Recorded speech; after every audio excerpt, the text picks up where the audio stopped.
Planète Hebdo, édition du dimanche 9 août 2020. Bien bonjour à tous et merci d'être sur STV. Gestion des fonds du Covid-19, alors que le Premier ministre vient de commander une enquête sur cette gestion, des soupçons de malversation alimentent encore et toujours l'opinion qui exige des comptes. Face à cette polémique que le ministre de la Santé publique a détaillé sur les antennes de la télévision nationale, l'usage des différentes dotations reçues. Et à côté du MinSanté, les regards se tournent désormais aussi vers le MinCom, accusé d'avoir reçu 8 milliards de francs CFA de la dotation du FMI. Autorité traditionnelle, on parlera également de l'instruction du MINAD de combler les chefferies vacantes. En effet, dans la perspective des régionales pour la Tangandi, en juin, les préfets d'installer en urgence des chefs traditionnels là où il y a vacances et ou de créer des chefferies où il n'en existe pas. Quel peut être l'impact de cette décision sur la décentralisation qu'on veut mettre en place?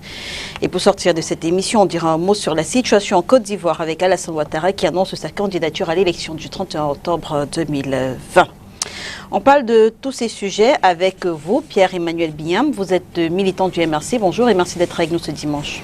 Bonjour Léla et bonjour à tous les copanistes, le président Sambaka. Bonjour également, un bonjour particulier à... Vous allez m'accorder ça, hein, Léla. Je sais que vous êtes élégante. À mon fils, Pierre-Emmanuel Bignam, deuxième de nom. Il est né ce jour et il aura 2 ans ce jour. Donc, joyeux anniversaire, Bombo. Alors, j'ai envie de vous demander quelle est l'actualité nationale, pas familiale, qui vous a marqué cette semaine? Bon, la semaine a été mouvementée comme d'habitude avec les différents scandales. Mais ce qui m'a marqué, c'est cette affaire d'un chef dans le sud qui a empêché le sous-préfet de traverser. Campo, je crois. Oui. Ça nous a amené à comprendre que le fait que l'État ait décidé de banaliser le poste de chef et de minimiser l'impact des chefferies traditionnelles sur les populations nous amène à connaître ce genre de théâtre tout le temps, de conflits d'autorité entre les sous-préfets, les préfets et les chefs traditionnels, que ce soit de premier degré, de 2e degré ou de 3e degré. C'est dommage parce que nous savons que tel que la loi de 77, le décret de 77 a prévu, les chefferies devaient intervenir et être très respectées dans la gestion de notre pays. Mais le décret de 2013 est venu avec cette histoire de dotation, officialiser le fait que les chefs traditionnels sont des auxiliaires de l'administration. Nous pensons que en réalité, il s'agit des relations de collaboration et non de subordination entre les chefs et l'autorité administrative. Pourquoi? Parce que le chef agit au Cameroun sous plusieurs casquettes. Le chef est d'abord un chef, il a d'abord une casquette d'un chef spirituel, c'est-à-dire que c'est quelqu'un qui est garant de la tradition de son peuple ou de sa population. Et c'est quelqu'un qui est également juge de son peuple dans le cadre de la justice ou du tribunal coutumier. Et alors, en plus, il a une casquette d'administratif, c'est-à-dire qu'il est la courroie de transmission entre l'administration et les populations. Alors, le réduire en simple auxiliaire de l'autorité administrative amène les uns et les autres, comme on entend sur certains plateaux, dire que le sous-préfet est le chef de tous les chefs traditionnels qui sont dans sa circonscription. Ce n'est pas comme ça qu'on peut gérer un pays en regardant les relations entre les chefferies traditionnelles et l'autorité administrative sous forme de subordination. Il faut que cela change, sinon ça va causer plus de dégâts que cela. Merci. Merci d'être avec nous, Pierre-Emmanuel Bignam. À côté de vous, nous recevons un journaliste, Faustin Dika. Il nous vient justement de Yaoundé, venu spécialement pour prendre part à cette émission. Bonjour et merci d'avoir accepté notre invitation. Bonjour Léla et bonjour à nos millions de téléspectateurs. Je suis heureux d'être encore sur ce plateau ce matin. Ça faisait longtemps. Avec vous et surtout avec le président Sambaka que je n'ai pas vu depuis un moment. Je salue aussi tous ceux qui seront avec nous tout au long de cette émission. Je vous salue Pierre-Emmanuel Bignam Junior. Oui, et je souhaite aussi joyeux anniversaire à son fils. C'est un très grand moment pour sa famille. Merci. Alors, quel commentaire vous inspire le décès dans des conditions controversées de Thomas Gagnon? J'imagine que votre journal a traité de cette actualité. Thomas Gagnon, prisonnier de la crise anglophone, incarcéré depuis 3 ans et qui était en attente de son procès. C'est triste. C'est triste parce que, vous savez, la loi au Cameroun est claire. Un justiciable ou bien un détenu n'a pas seulement des devoirs, il a aussi des droits. Voyez-vous? Alors, ce monsieur a été interpellé dans le cadre de ce que vous avez appelé il y a un instant la crise anglophone. Il est détenu à la prison centrale de Kodingui. Il est tombé malade, il souffre depuis un certain moment et on l'amène à l'hôpital. Et ce que je vois, les images qui nous ont été renvoyées, c'est que même étant à l'hôpital, il est menotté sur un lit. Voyez-vous? Alors que ce monsieur devrait bénéficier des soins parce que jusqu'ici, il bénéficie encore de la présomption d'innocence, encore qu'ils n'ont pas encore été jugés. Ils ne sont pas encore passés en jugement définitif. Donc, c'est très regrettable de voir des images comme ça dans un pays où on parle de démocratie et de liberté. Nous sommes des journalistes et chaque fois que nous sommes sur un plateau de télévision, nous devons nous battre pour qu'il y ait toujours plus d'espace de liberté autour de nous. C'est quand même terrible de voir un détenu mourir dans un lit d'hôpital étant menotté. Vous voyez quelle image ça fait pour nous, pour nos enfants, pour tous ceux qui nous regardent à travers le monde. Je dis ce n'est pas normal. Merci Faustin Dinkam d'avoir accepté notre invitation. Merci d'être sur le plateau de cet hebdo ce dimanche. En face de vous, nous recevons Youth Jean-Claude Fils, communicant du Rassemblement démocratique du peuple camerounais. Bonjour Monsieur Youth et merci d'avoir accepté notre invitation. C'est la première fois d'ailleurs. Oui, c'est la première fois à STV. Oui. Merci d'avoir convié le RDPC une fois de plus sur votre plateau. Bonjour Madame Leila, bonjour à Monsieur Pierre-Emmanuel Bignam, bonjour à Monsieur Faustin Dinkam. Bon, je laisse le soin que vous allez présenter l'autre panéliste, mais qu'on appelle le président. Bonjour à l'ensemble de vos millions de téléspectateurs. Alors, 3 ans après la dernière session du 7 juin 2017, le Conseil supérieur de la magistrature doit se réunir ce lundi 10 août. Quand on sait que les tests prévoient au moins 2 sessions par an, soit juin et décembre, peut-on vraiment dire que le président Paul Biya soit un légaliste? C'est le débat qu'on avait juste avant l'émission. Vous disiez justement de façon très très heureuse, très content que le RDPC était légaliste. Partant des tests du Conseil supérieur de la magistrature qui disent justement que chaque année doivent se tenir au moins 2 sessions. Est-ce qu'on peut dire que Paul Biya soit véritablement un légaliste? Il est un légaliste. Pour pouvoir parler d'une convocation d'une session, il faudrait qu'elle soit convoquée selon les règles de l'art sur le plan légal. Donc, à partir de ce moment-là, à chaque fois où vous avez une session du Conseil supérieur de la magistrature, posez-vous la question de savoir est-ce qu'elle a été convoquée sur le plan légal. Donc, qui convoque les sessions du Conseil supérieur de la magistrature? Le président de la République, c'est en sa qualité de président du Conseil supérieur de la magistrature. Voilà. Donc, une fois qu'une session est convoquée, alors elle est dans le cadre du cours légal. À qui la faute justement si les tests ne sont pas respectés, si les sessions ne se tiennent pas au moins 2 fois par an? À qui revient le tort? Non, le tort ici, c'est-à-dire, posons-nous la question de savoir qu'est-ce qu'on devait faire, qu'est-ce qu'on voulait faire, quel est le contenu qu'on devrait apporter. Est-ce que c'était nécessaire ou bien c'est optimal? Il n'y avait aucune urgence depuis 3 ans? Je ne sais pas, mais je pense par contre que le déroulé de la prochaine session du Conseil supérieur de la magistrature nous dira long sur le contenu. Et à partir donc de ce contenu-là, nous saurions maintenant s'il y avait eu urgence avant ou pas. Merci Monsieur Jean-Claude d'avoir accepté notre invitation. À côté de vous, nous recevons Cyril Sambaka. Il est le premier vice-président de l'UDC. Bonjour Monsieur Sambaka, c'est un plaisir de vous recevoir ce dimanche. Bonjour Léla, bonjour aux companélistes et surtout aux millions de téléspectateurs qui nous suivent ce dimanche. Ils prennent de leur temps pour nous suivre. J'espère que nous pourrons les édifier avec quelques arguments. Alors, après des années d'attente, les lions indomptables de l'épopée de la Coupe du Monde de 1990 recevront finalement les logements sociaux promis par le gouvernement camerounais il y a 30 ans. Mieux vaut tard que jamais, Siri Sambaka, même si entre-temps on a enregistré de nombreux décès dans les rangs de ces lions.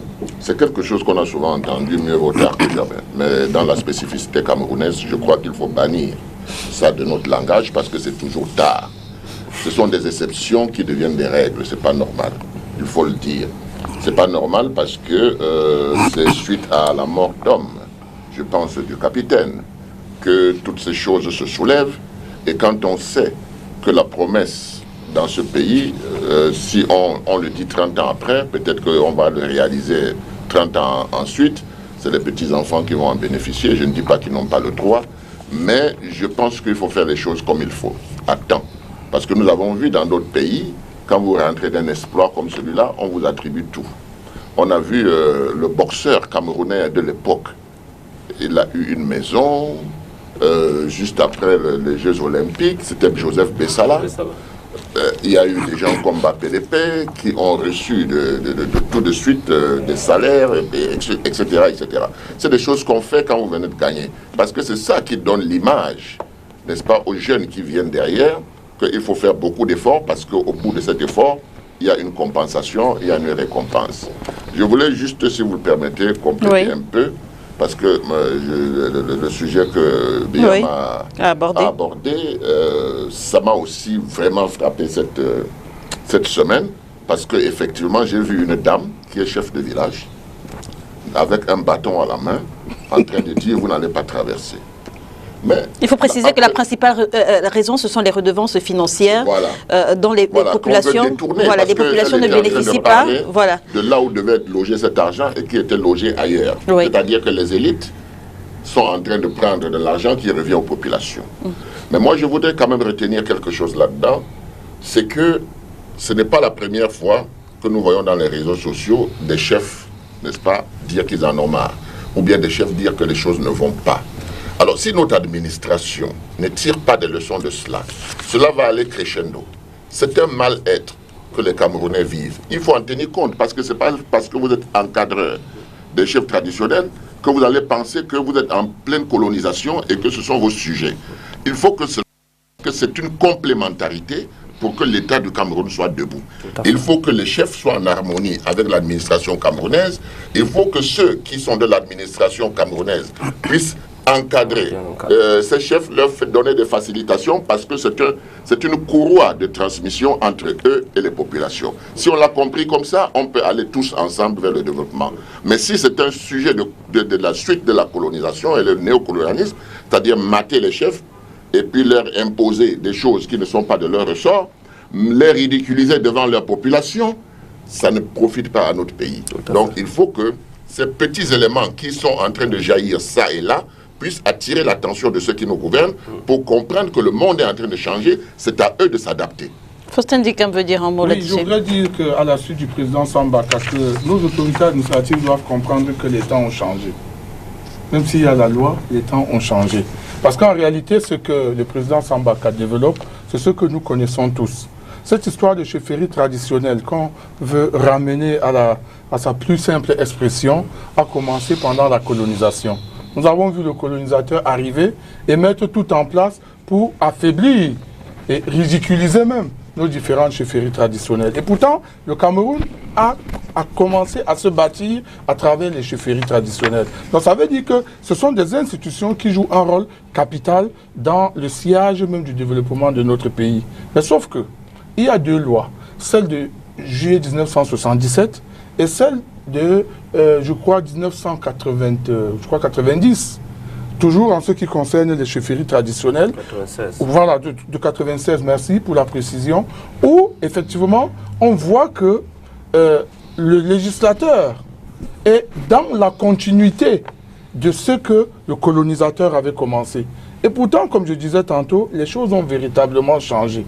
Vous voyez, la loi de 77 dit qu'ils doivent être des auxiliaires de l'administration, et ainsi de suite. Après, il y a une autre loi qui arrive pour dire, bon, désormais, même ils auront des salaires, vous vous souvenez, ils ont des salaires maintenant. Et tout cela donne l'impression qu'on est en train de donner une place de choix aux autorités traditionnelles, mais que non. Il s'agit en réalité des tests qu'on prend plutôt pour les fragiliser et les affaiblir. C'est vrai, nous sommes en République. Mais dans une République, il y a des exceptions. Et les chefferies traditionnelles font partie de ces exceptions. Mais nul, comme je le dis, ne doit être au-dessus de la loi. Il y a des lois de la République. Aujourd'hui, on a des chefs traditionnels qui sont des responsables des partis politiques, qui font de la politique. On a des chefs traditionnels qui sont des hauts fonctionnaires. On a des chefs traditionnels qui rentrent dans toutes sortes de manigances. Donc les chefs traditionnels eux-mêmes devraient véritablement jouer d'abord leur rôle d'impartialité et de guide spirituel, comme il a dit, des populations locales, et de jouer aussi leur rôle d'éclaireur en ce qui concerne les autorités administratives pour une franche collaboration. Parce que ce que nous avons vu avec la dame qu'évoquait le président Sambaka tout à l'heure, nous avons aussi vécu ailleurs ces derniers jours dans le pays avec un autre sous-préfet qui a demandé qu'on ne tienne pas une réunion privée dans un domicile privé, ainsi de suite. Et nous vivons aussi ça avec ces autorités administratives qui arrivent dans les villages, mettent les chefs traditionnels de côté et vendent leurs terres. On vient de spolier les populations de la vallée d'une Thème à hauteur de 66 000 hectares de terre. Vous vous rendez compte? Ce n'est pas normal. Allez-y, monsieur Yout. Oui, il faudrait que nos téléspectateurs qui nous écoutent, nous continuons à les édifier. Parce qu'ici, on a l'impression qu'on est en train de vouloir créer une opposition entre la tradition, la culture et l'administration et la gouvernance même. Non, il n'en est pas question. La preuve en est que nous continuons, à intégrer et à observer la place même qu'occupent nos chefs dans le cadre de la vie publique aujourd'hui.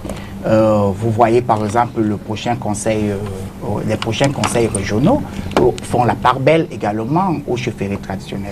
Le président de la République, ayant observé que les chefs traditionnels ont un certain nombre de charges fixes qui le gèrent dans le cadre de l'exercice de leur fonction, a souhaité à pouvoir donner une certaine forme de, je ne peux pas dire, enfin, pas un salaire. De soutien. C'est combien? De soutien, je dis de soutien. Lorsque vous supportez vos charges à 100%, et qu'on vient par exemple... Est-ce que l'objectif, ce n'est pas d'asservir les chefs traditionnels finalement? Je ne sais pas si l'objectif est de pouvoir les asservir parce qu'il est mentionné nulle part par exemple que c'est... Je veux dire dans les faits. Je veux dire dans les faits. Ce n'est pas l'autorité de l'État qui choisit un chef traditionnel. Je pense que ce principe... On le verra tout à l'heure avec le prochain sujet, avec le MINAD. Ne confondons pas la reconnaissance légale au choix d'un chef traditionnel. Le chef traditionnel est choisi par cette population et sur la forme successorale qui relève de sa communauté. Et ensuite, maintenant, l'administration ou bien prend acte et connaissance que voici l'autorité qui va travailler avec nous au sens de la loi en qualité d'auxiliaire de l'administration. Donc, il faut que cela soit clair. Nous avons observé, dans le cadre qui a été évoqué, un élément quand même patent. Est-ce qu'il revient à un chef traditionnel de pouvoir barrer la voie publique qui est à utilité publique? Non.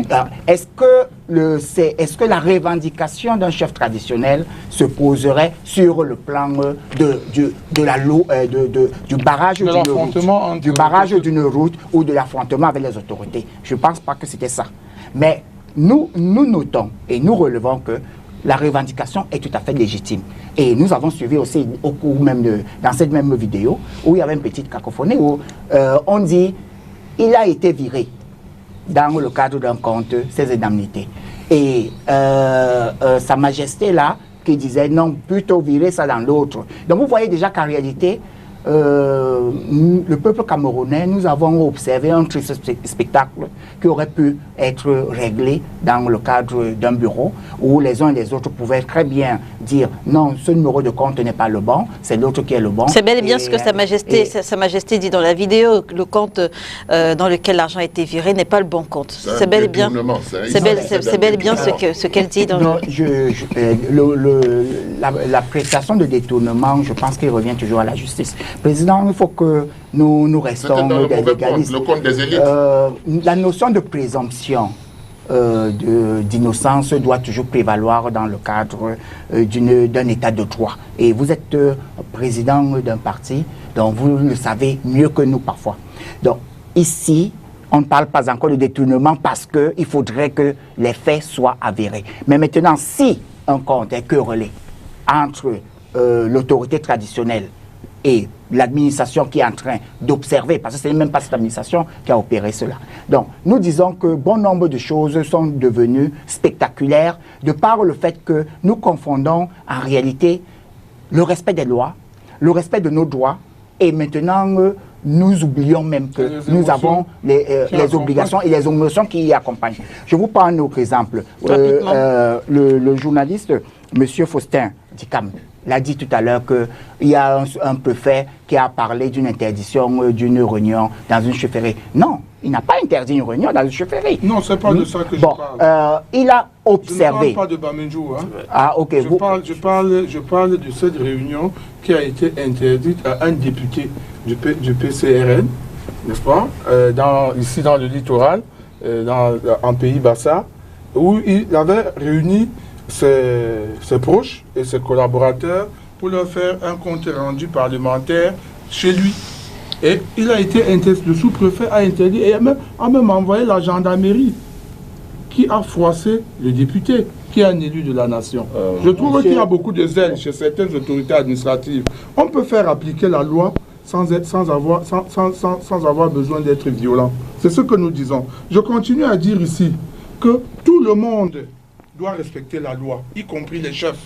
Mais sauf que les autorités administratives qui sont en charge de faire appliquer cette loi doivent aussi être sérieux. Il y en a qui procèdent par beaucoup, qui vont même au-delà de ce que les lois et règlements de la République leur demandent d'observer et qui font ce qui leur plaise. C'est pour cela que le plus souvent, vous vous retrouvez avec ce genre d'affrontement entre chefs... Merci pour ça, Dicam. Vous terminez rapidement. Tout simplement, il est nécessaire, et je me félicite du fait que nous sommes tous d'accord, que tous les citoyens doivent respecter la loi. Et nous devrions être même les garants du respect de la loi. Parce que si nous voulons bâtir une nation de droit, d'un état de droit, nous devons respecter la loi. Donc, qu'on n'utilise pas un certain nombre de titres ou de qualificatifs pour pouvoir imaginer qu'on peut se soustraire à la loi lorsqu'elle ne nous convient pas ou ne nous arrange pas. Merci, monsieur Youth. En quelques secondes, monsieur Bignam, en quelques secondes. Choisir un bon sujet. En quelques secondes. Merci en quelques secondes. Lorsque une société met à disposition, dans le cadre de la riposte contre la pandémie, un don de riz, je parle du riz de Orca, lorsqu'on confie le riz de Orca à l'État et que ce riz-là, qui est censé être acheminé vers des populations défavorisées qui vivent dans des quartiers, j'espère qu'on est toujours dans le même sujet, monsieur Bignam. On est dans le même sujet, j'arrive. D'accord. Et que l'autorité administrative, les sous-préfets, les préfets, les gouverneurs détournent ce riz-là. Vous voulez que les chefs traditionnels et les chefferies de premier degré, deuxième, troisième degré continuent à les respecter? Ces autorités-là, ce n'est même pas le riz parfumé, c'est le riz, c'est le vrac. Mais ces gens sont tellement gourmands qu'ils bouffent tout sur leur chemin. Même le riz simple. Merci, monsieur Bignam. En ce moment, il y a une crise de confiance entre la population, qui est représentée par ses chefs, et le gouvernement du président Paul Biya. Et cette crise de confiance perdure. C'est ça qui crée des clashs aujourd'hui entre les chefs et puis l'autorité administrative. Au Cameroun, la gestion des fonds de la Covid-19 continue d'alimenter les débats. Après le ministre de la Santé publique, les regards sont également tournés depuis cette semaine vers le ministre de la Communication. Il faut dire pour le cas du MinSanté que face à cette polémique, le docteur Manaouda Malachi a détaillé sur les antennes de la télévision nationale l'usage des différentes dotations reçues. On va commencer par vous, monsieur Youth. Est-ce que vous êtes satisfait du compte rendu financier fait par le ministre de la Santé sur la télévision nationale? Je veux dire en termes de comptabilité, est-ce que ça permet de lever véritablement tous les doutes? Il ne me revient pas de pouvoir évaluer. Vous êtes citoyen citoyen camerounais. Oui. C'est un débat entre les citoyens camerounais. Voilà. Donc vous avez le droit à la parole. Vous pouvez vous exprimer sur cette question. Nous allons répondre à cette question-là en vous disant que ici, ce n'est pas la notation de 20 sur 20 ou bien de 10 ou bien de 15 sur 20 qui est importante ici. Vous aviez des doutes, vous aviez des doutes, comme bon nombre de Camerounais, oui ou non, sur la gestion des fonds Covid? Non, nous n'avons pas de doute. Non, je parle de vous précisément. Non, je n'ai pas de doute, j'ai confiance en ce gouvernement. Et en réalité, je pense même qu'à un moment donné, on a commencé même à accuser ce gouvernement de trop de communication. Donc si vous avez confiance, justement, ce gouvernement communique beaucoup. Non, moi je voudrais tout simplement, pour continuer à édifier nos téléspectateurs, leur dire ceci. C'est-à-dire, avant d'en arriver à ce qu'on appelle la gestion des fonds liés au Covid, nous sommes partis d'un cas de force majeure où nous avons été frappés de plein fouet par une pandémie, Covid-19. Il fallait maintenant que le gouvernement puisse prendre un certain nombre de dispositions pour que nous puissions rester debout, pour que nous puissions éradiquer le mal, pour que nous n'ayons pas de perte de nos concitoyens. Alors, toutes les mesures nécessaires, et vous avez observé que même les grandes puissances étaient également en train d'apprendre au même moment que nos États. En collaboration avec l'OMS et l'ensemble du corps scientifique, le Cameroun a mis sur pied, sur la base des instructions et des orientations du président de la République, le plan de lutte contre cette pandémie. Alors, ce plan de lutte contre cette pandémie, parce que n'oublions pas, il est passé par la sensibilisation, la prise en charge des malades. 3, maintenant, ceux qui étaient des malades en situation dont le risque, on pouvait dire que le pronostic vital, voilà, c'est ce que je cherchais, donc le pronostic vital était entamé, et ensuite maintenant l'accompagnement des familles, la relance de notre économie. Toutes ces mesures-là ont engendré un certain nombre de coûts.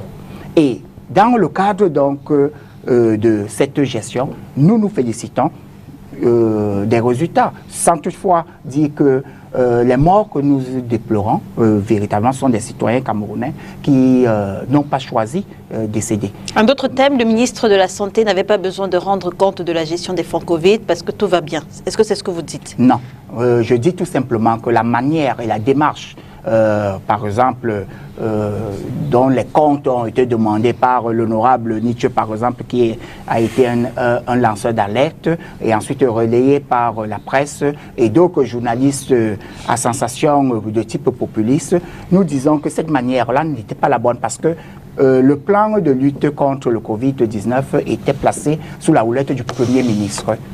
Et il fallait d'abord commencer à s'adresser au Premier ministre, chef du gouvernement, au niveau donc, dans le cadre d'une commission parlementaire. Ce n'est pas ce qui a été. Nous avons constaté tout simplement un acharnement orienté vers un ministre de la Santé. Et la publication donc des chiffres et des résultats par le ministre de la Santé montre qu'il était bel et bien dans le cadre d'une action intergouvernementale qui associait donc plusieurs ministères et donc sous la coordination du Premier ministre sur instruction du président de la République. Bon, maintenant, nous avons observé que des gens, au nom de la liberté, oui, au nom de la liberté d'expression, lancent des accusations parfois n'ayant même pas de preuves, ou bien n'étant même pas encore convaincus de la véracité de l'information. Comment voulez-vous qu'on accuse un MINCOM d'avoir eu à décharger 8 milliards, pourtant que le plan même validé par le Premier ministre, lui, octroyait 300 millions et que le Trésor a versé 100 millions. Donc, vous voyez ces éléments de presse à sensation. Vous avez observé les mêmes journalistes qui ont dit qu'il y a eu le riz qui a d'orca tel que M. Bignam l'a dit. Et nous avons eu des informations en ce qui concerne la commission interministérielle qui s'est réunie en date du 29 avril et qui a procédé dans un clé de répartition. Et vous avez vu également que les justifs ont été sortis par le gouverneur de la région de l'Ouest. Qui ne concorde tout de même pas avec ce que dit avec les bons de sortie du ministère de la Santé. Cyril Sambaka, la réponse du MINAD, est-ce qu'elle répond à toutes vos interrogations, du MINSanté, pardon, est-ce qu'elle répond à toutes vos interrogations? C'est triste parce que nous sommes en train de vivre une crise sanitaire et comme d'habitude au Cameroun, les problèmes de gestion des finances se posent toujours, comme d'habitude. Je ne connais pas les détails de ce que le ministère de la Santé a reçu. C'est pour cette raison que je dis, face à une crise comme celle-là, l'approche que le Cameroun a utilisée est mauvaise. La volonté des membres du gouvernement, elle est bonne, c'est-à-dire de pouvoir juguler la crise. Mais la volonté ne suffit pas. Il y a des approches. Il y a dans ce pays, je pense, si je me trompe, Faustin va corriger, il y a des fonds qui sont prélevés, n'est-ce pas, comme réserve,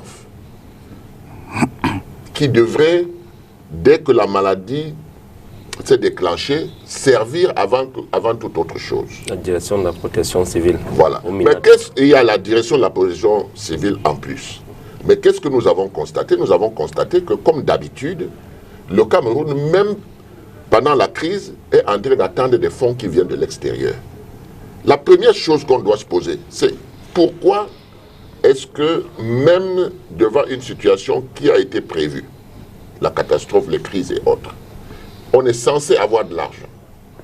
Il faut attendre que l'argent vienne du FMI et pour qu'on se mette à le partager.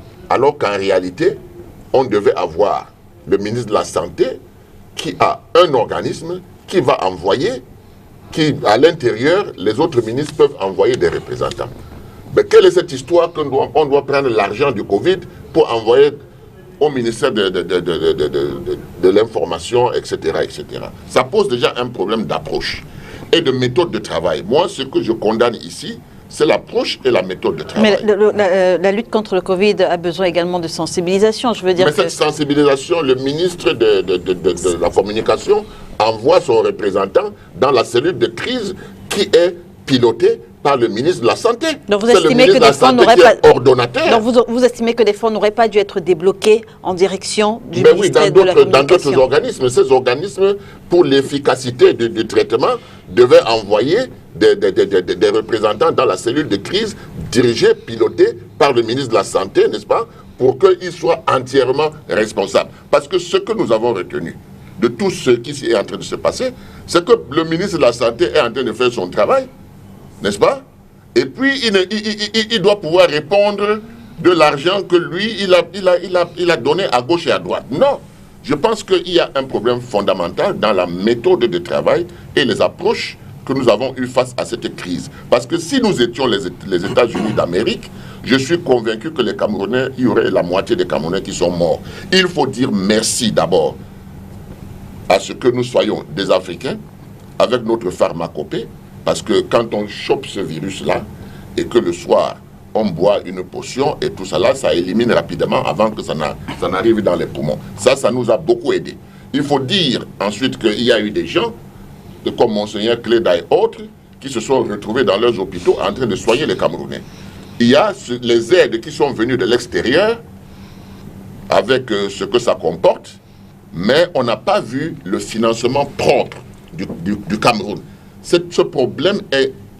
Il y a pourtant un fonds de solidarité et, voilà. Et le chef de l'État était le premier à y investir de l'argent. C'est tout cela qui fait en sorte qu'il y a l'embrouillamini et que quand l'argent arrive, on a l'impression qu'il faut le partager. Pierre-Emmanuel Biam, qu'est-ce qui peut justifier justement le silence des autres gouverneurs de région au moment où la polémique entre? Qui plus est, je le disais avec M. Youth, on note que les indications données par le seul gouverneur de région qui a bien voulu s'exprimer sur la question de la gestion des fonds, c'est le gouverneur de l'Ouest. On note que justement les chiffres qu'il présente ne concordent pas avec le banc de sortie du ministère de la Santé publique. Vous savez, maintenant je vais vous parler en qualité de senior manager des multinationales. Quand ce genre de situation arrive, comme président de justice qui ne concorde pas avec les sorties et autres. Ça s'appelle la précipitation à justifier le faux, le vol, le détournement. C'est-à-dire, le gouverneur n'a pas eu le temps matériel qu'il fallait pour rassembler toutes les pièces qui vont concorder. Ce sont des justifs, ce sont des pièces produites de toutes parts. Ce sont des factures produites à gauche et à droite pour justifier les fonds qui ont été détournés. Et c'est pour ça qu'il y a décalage. Quand la gestion est bien faite, pour chaque sortie, le gouverneur a un cabinet qui s'occupe de ça, une secrétaire et tout. Pour chaque sortie, on devait avoir des enregistrements. Non seulement un registre physique, et puis dans l'ordinateur. Alors, avec des factures, faire donc de tels justifs qui ne concordent pas avec les sorties au niveau du ministère, c'est un problème. Et lui, il est même courageux de montrer cela. Les autres n'ont pas encore le courage de s'hasarder à le faire. Maintenant, moi, je reviens sur ce que le président Sambaka disait, et je suis tout à fait d'accord avec lui. Il y a eu un problème dans la façon de gérer, du point de vue stratégique, la riposte de la pandémie, la Covid-2019 au Cameroun. Jusqu'à aujourd'hui, M. Yout du RDPC ne peut pas me dire que quel est réellement le plan de riposte que le RDPC, le gouvernement RDPC a mis en place. Le gouvernement, pas le gouvernement RDPC. Le gouvernement RDPC non, le a gouvernement. mis en place Il y a des membres, pour cette pandémie et ses alliés. Donc, ça veut dire il y a des partis de l'opposition vous voyez par qui exemple le 19 mars dernier, 2 jours après la sortie du Premier ministre Dr John Gouté, le président élu du MRC, Maurice Kamto, a fait une sortie. Ah, le président élu du MRC. Le président élu, son Excellence Maurice Kamto, qui est président national du MRC, a fait une sortie pour féliciter les mesures que le Premier ministre avait annoncées. Et il a même commencé à faire les campagnes de sensibilisation sur le lavement de mains et autres. Alors, il est allé plus loin dans cette sortie pour faire des propositions au gouvernement sur la façon de gérer. Il avait par exemple préconisé la création d'une commission nationale de riposte contre la pandémie, dont il a prévu qu'elle doit être présidée et animée par le président Paul Biya lui-même. Parce que le président Kamto connaît la mentalité des membres du gouvernement de Paul Biya.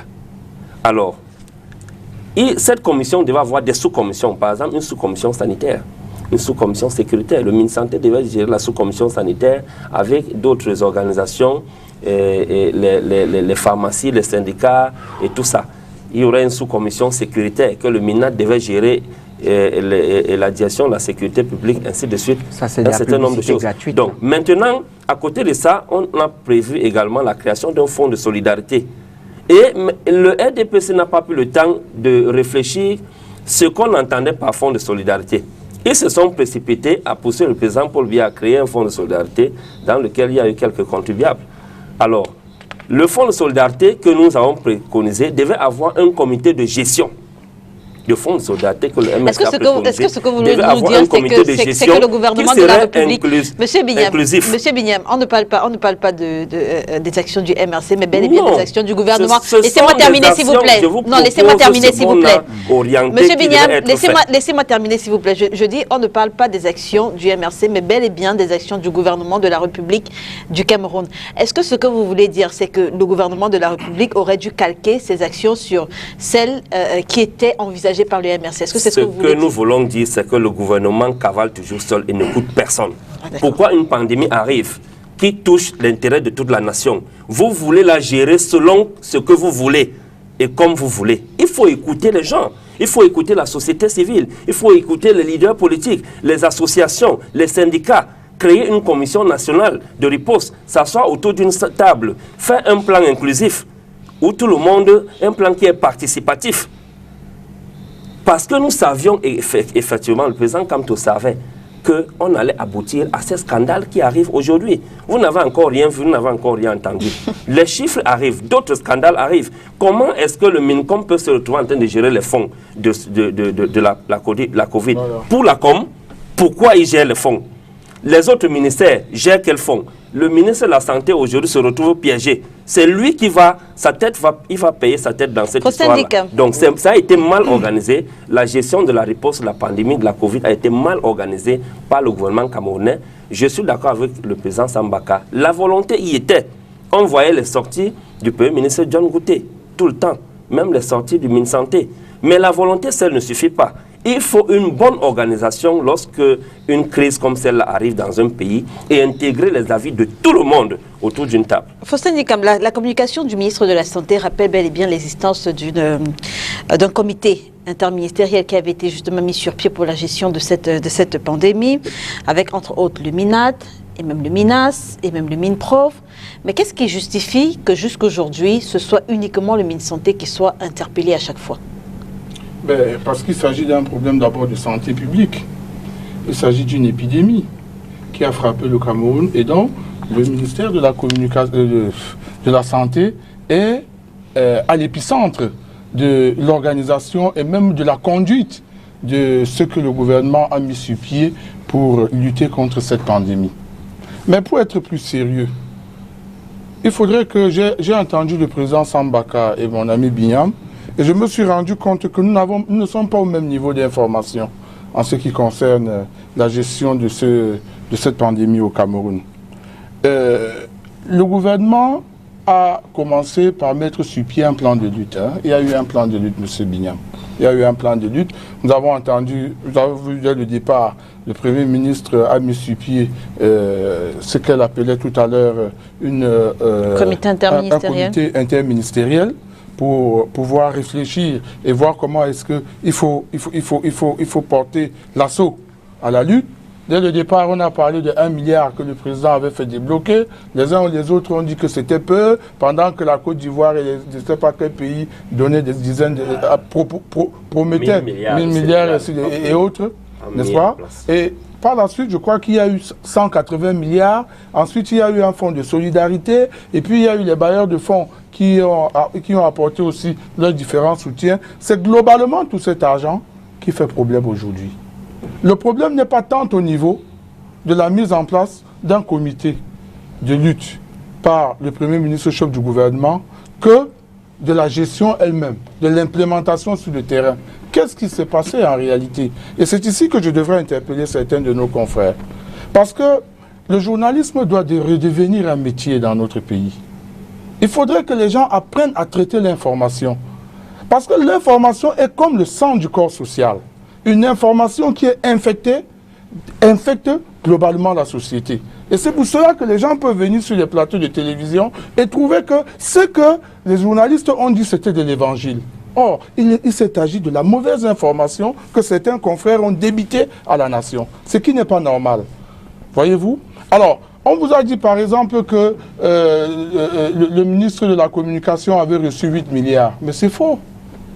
Il n'en est pas question. Dans la collecte, le traitement et la diffusion de l'information, nous sommes allés investiguer. Je suis allé personnellement rencontrer le ministre de la Communication mercredi dernier. Le ministre de la Communication, avec documents à l'appui, me les a présentés dans son bureau. Il a reçu en tout et pour tout 100 millions. Et c'est avec les 100 millions de francs qu'il a organisé la campagne de sensibilisation que vous avez vue, ainsi de suite. Quel pouvait donc être l'objectif? Quel pouvait donc être l'objectif derrière? Il faudrait que les uns et les autres sachent que chaque fois que dans un projet au Cameroun, en fait, dans le monde, il y a échec, c'est qu'il y a eu au départ un échec de communication.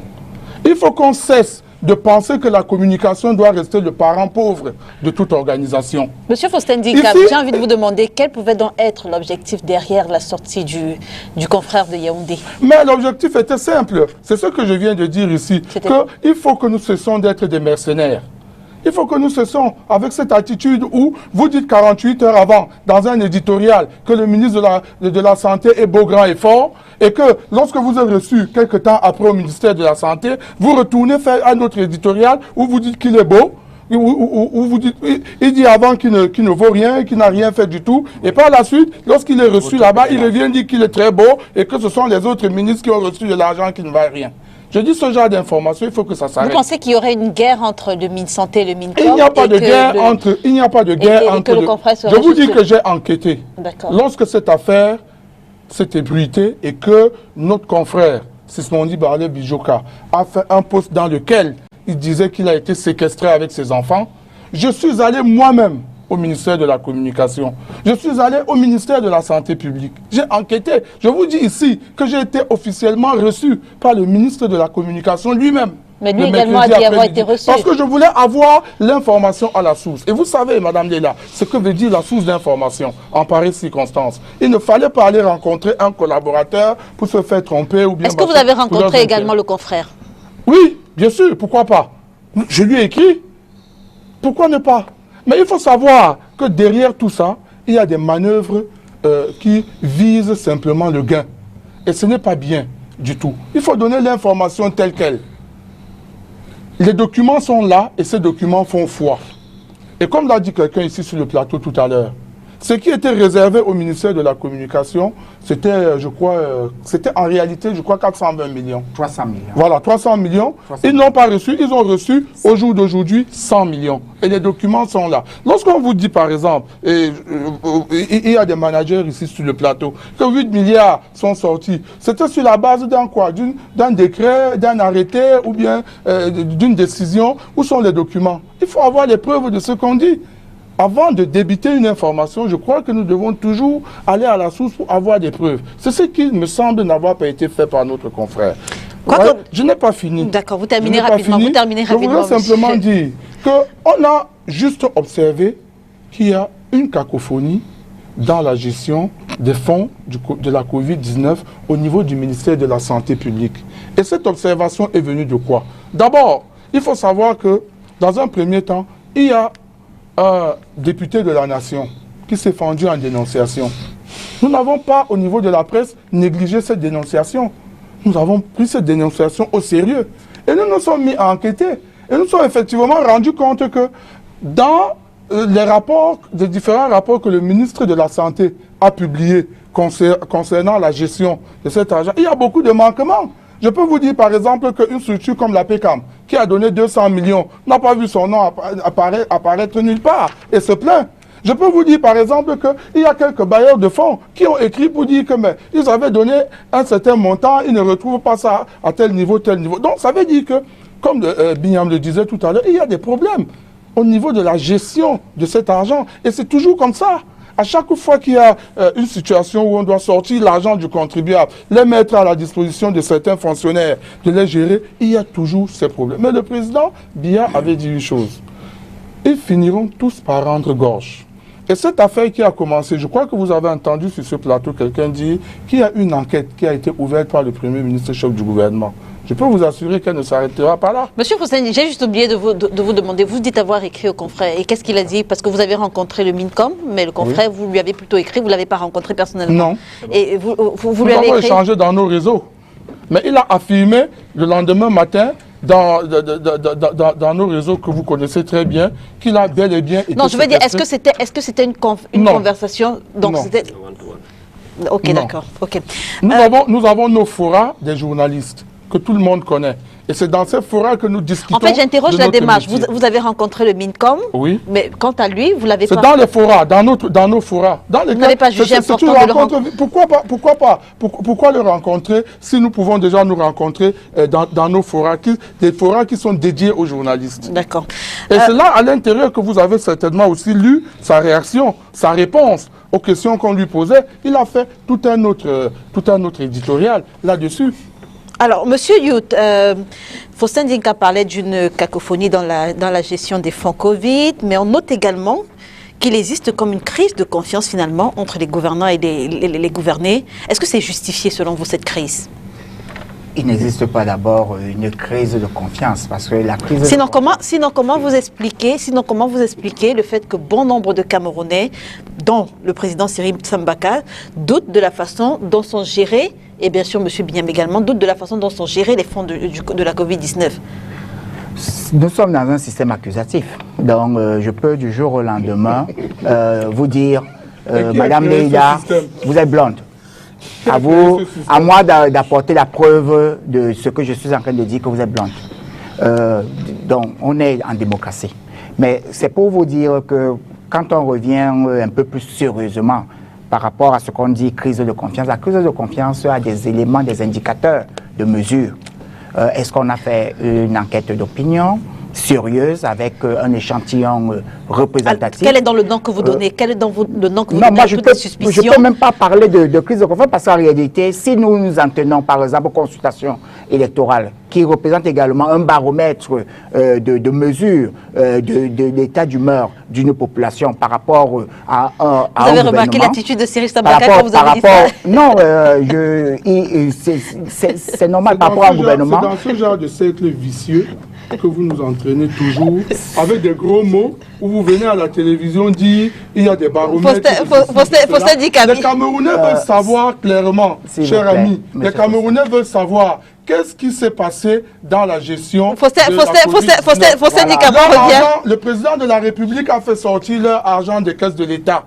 Il a dit, ça c'est pour la Covid. Non, pas du tout. Non, Faustin Dika, monsieur Youta la parole. Allez-y. Monsieur Faustin. Allez-y, monsieur. Très intéressant. Donc vous dites que ce n'est pas une crise de confiance, mais comment on appelle donc toutes ces suspicions-là? Non, on appelle ça des besoins de clarification, des besoins d'information.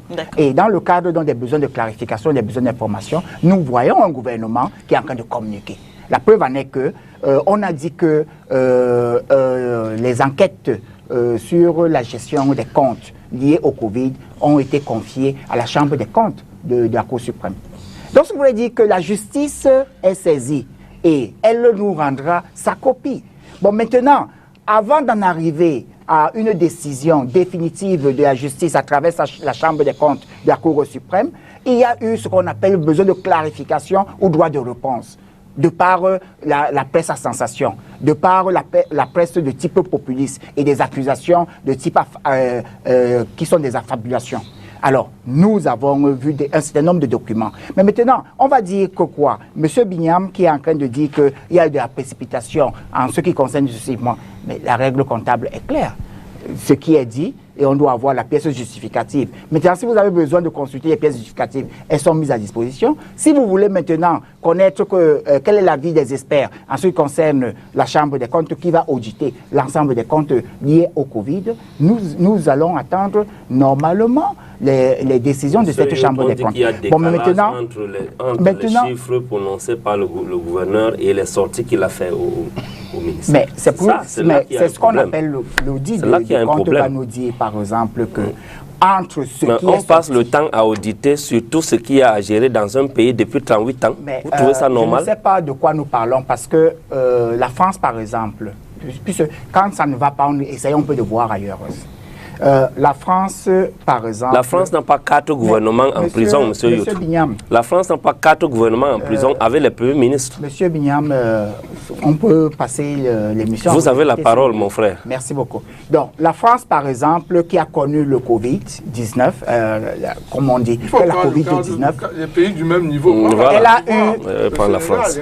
Non, je ne peux même pas parler de la Côte d'Ivoire parce que vous avez eu des pays qui nous ont parlé de 1000 milliards de fonds et après, on a vu des émeutes pratiquement de leur population qui se demandait où est passé cet argent-là. Non, le Sénégal a très bien géré cette Covid jusqu'au déconfinement. L'exemple du Cameroun, c'est-à-dire sur ce plan, le président Paul Biya a parfaitement managé et n'a pas besoin. On nous a parlé des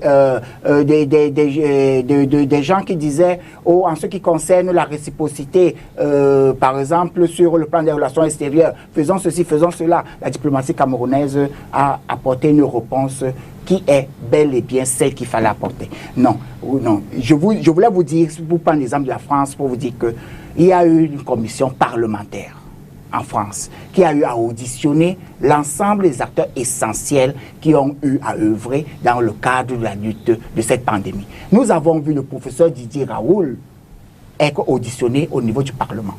Et il a apporté ce nombre de réponses. Nous avons écouté Madame la ministre Roselyne Bachelot, qui a apporté un certain nombre de clarifications. Et tout le reste.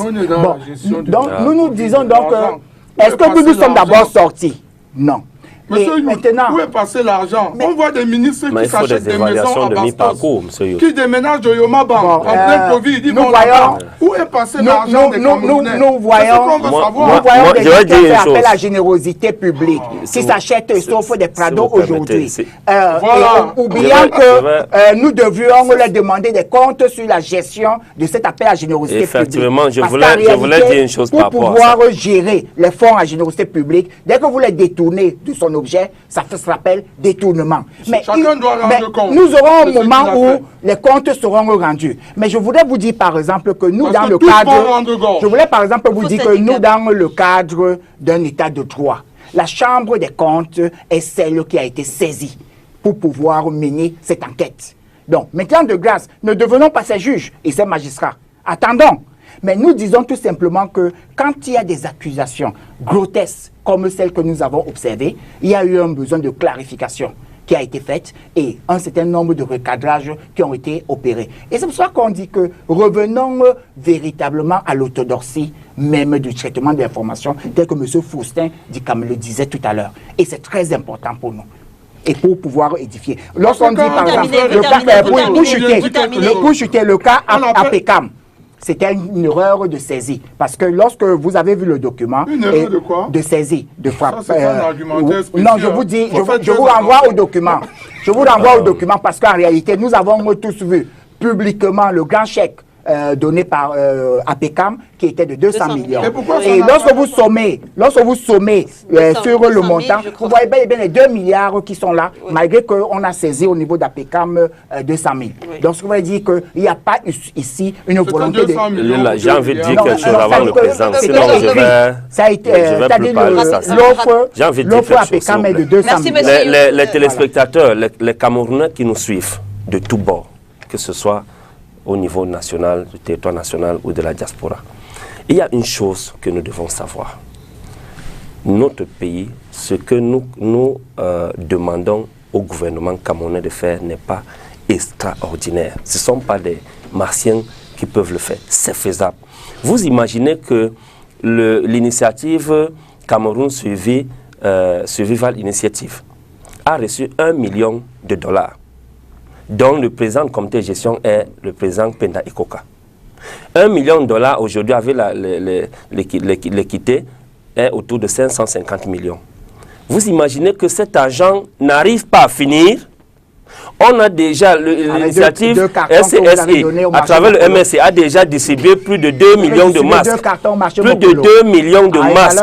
On a déjà distribué plus de 2 millions de masques. Nous sommes en train de distribuer actuellement dans les hôpitaux le matériel de la gestion de la Covid. Vous comprenez? Mais $1 million n'est pas encore fini. Mais les gens ont des centaines de milliards à gérer. Je dis des centaines de milliards. Voilà $1 million qui n'arrive pas à finir. On a déjà distribué plus de 2 millions de masques aux populations, le MRC, à travers SCSI. $1 million ne finit pas. On a déjà acheté les respirateurs et autres, distribués aux hôpitaux, avec plus de 500 personnes mobilisées qui sont prises à charge. $1 million ne finit pas, 550 millions. Vous avez plus de 250 milliards à gérer. Vous avez prévu que la SICAM devait partager 15 millions de masques. La SICAM ne réussit pas, n'a pas réussi à donner même 1 million de masques aux populations. Où sont les masques de la SICAM? Qui les a vus? Qui les a portés? Ces masques-là. Les élèves, les étudiants devaient les avoir gratuitement. Où sont ces masques-là? Les étudiants, les élèves sont en train de composer. Où sont les masques de la SICAM? On devait les donner gratuitement. Donc, je veux dire que le gouvernement RDPC a eu plus de 300 milliards.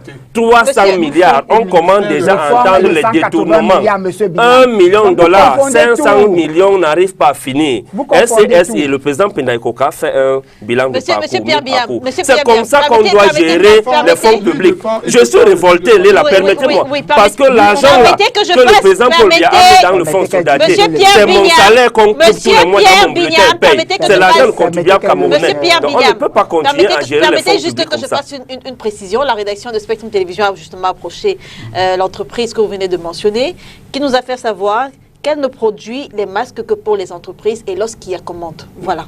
C'est pas ce qui était prévu, alors vous comprenez que c'est pas ce qui était prévu. Mais est-ce que vous avez expliqué ça aux Camerounais? Vous avez prévu, vous avez annoncé, promis aux Camerounais que la SICAM allait produire 15 millions de masques. Merci, Président Cyrissa Mbaka, vous pensez qu'il était nécessaire, après avoir entendu les uns et les autres, que le Premier ministre commande effectivement cet audit à la Chambre des comptes? Je pense qu'on sera amené à faire tout cela. On sera amené à faire tout cela parce que le spectacle qu'on vit aujourd'hui au Cameroun est obligé de nous attrister. C'est l'image, n'est-ce pas, d'un pays qui tombe dans un gouffre, n'est-ce pas, et arrivé au fond, tout le monde s'attend à ce qu'on se relève, mais il nous dit que non, on peut creuser. Vous voyez, c'est très embêtant de vivre ce genre de situation, parce que quand on se met à chercher les documents pour justifier une comptabilité, ça veut dire qu'il n'y a pas eu comptabilité. Tout à fait. Parce que la comptabilité se fait au jour le jour. Et à tout moment, on peut présenter la situation du jour. Donc, il suffit de faire des totaux. Mais si on se met, et la comptabilité n'admet pas les erreurs de saisie, parce que quelque part, il y aura un dysfonctionnement. Donc, si on veut faire l'état de rapprochement et autres, on est obligé d'avoir une comptabilité journalière qui est tenue. C'est juste une parenthèse, ça veut dire que si on s'en tient, non, c'est juste une parenthèse, je ne coupe pas le président, c'est juste pour dire que si on s'en tient à ce qu'il dit, le cas APCAM n'a aucune excuse. Ce qui s'est passé avec les fonds APCAM. Le document que nous présente APCAM n'est pas le livre journal. Donc, comme il y a de comptabilité, c'était un tableau de synthèse. Donc, il peut avoir de saisie dans un tableau de synthèse sans qu'il y ait problème dans le livre journal. Vous direz ça au juge, qu'il y a eu erreur de saisie. Il n'y a aucune excuse on dira ça au juge. Que face à une pandémie comme celle que nous vivons, que des Camerounais se permettent de ne pas pouvoir justifier au jour le jour les dépenses et les avoirs. Il faut qu'on sache tout. Parce qu'en réalité, c'est Dieu qui a aidé le Cameroun. Il y a eu la volonté des hommes, mais c'est Dieu qui a aidé le Cameroun. Le Cameroun est le seul pays qui n'avait pas d'argent en réserve pour s'attaquer au mal et qui devait attendre que les dons arrivent de l'extérieur. Ce que nous avions était infime. La preuve, c'est que malgré toute la volonté du président de la République, il a donné 1 milliard et les chefs traditionnels ont eu un saut maçon. C'était impossible, n'est-ce pas, de juguler le début de cette crise avec 1 milliard de francs. Vous avez vu nos enfants aller à l'école, Qui s'est occupé de cela? Ce sont les communes. Ce sont les communes qui ont pris dans leur budget pour assainir les écoles et autres, les enfants, pour que les enfants aillent, n'est-ce pas, aux examens et qu'ils aillent à l'école. Donc, à partir de ce moment-là, on doit se poser la question de savoir, est-ce que l'approche que notre administration a pour gouverner, est-ce qu'elle est la bonne approche? Est-ce que nous calquons sur le colon qui est parti en nous laissant notre pays et continuer à faire comme si les colons noirs doivent coloniser les populations. Donc nous avons une administration qui est en panne. Cette administration doit se réformer. Elle doit se réformer notoirement la territoriale. Parce que c'est la territoriale qui cause le plus de problèmes. Parce qu'on n'a pas encore réussi à avoir des sous-préfets qui se mettent à l'heure de notre constitution pour comprendre qu'ils sont des encadreurs et des facilitateurs. Nous voyons les petits scandales qui sont en train de sortir de part et d'autre, ça doit attirer notre attention. C'est la même chose quand on a de l'argent, quand on a des hommes qualifiés, il faut mettre en place des méthodes de travail. Si les méthodes de travail ne sont pas bonnes, on ne peut pas avoir des résultats probants. Et c'est ce que nous vivons aujourd'hui, ce n'est pas parce que les Camerounais ne sont pas intelligents. Les Camerounais sont les plus intelligents d'Afrique. Ça, il faut le dire, il faut aller dans la diaspora pour se rendre compte. L'intelligence, oui, mise au service du mal. Parce que, monsieur Sambaka, mise au service du mal. Parce qu'on est dans une société où les fonctionnaires ont décidé de voler comme des souris, on arrive à ce genre de comportement. Nous disons la même chose. De gestion alambiquée de tout ce qui est fait pour le peuple. C'est-à-dire que toute l'intelligence de ces gens est mise pour détourner de l'argent. Pour distraire les fonds. Permettez que le président s'emballe. Et je dis, il faut que nous fassions attention parce que les signaux sont au rouge. Nous pouvons rebondir. Nous pouvons redresser le Cameroun en très peu de temps. Il faut que la volonté y soit et il faut que les Camerounais arrêtent de penser que quand ils ont une nomination ou bien quand ils ont une signature, ce qui est dans ses possibilités lui appartiennent à lui et sa famille. Il faut qu'on enlève cette idée. Les Camerounais pris individuellement, il n'y a pas mieux. Et les Africains et le monde entier le reconnaissent. Mais travailler collectivement, les Camerounais ne réussissent pas à travailler collectivement. Voilà le problème du Cameroun. Voilà une piste sur laquelle on doit se solidariser pour apprendre à travailler ensemble.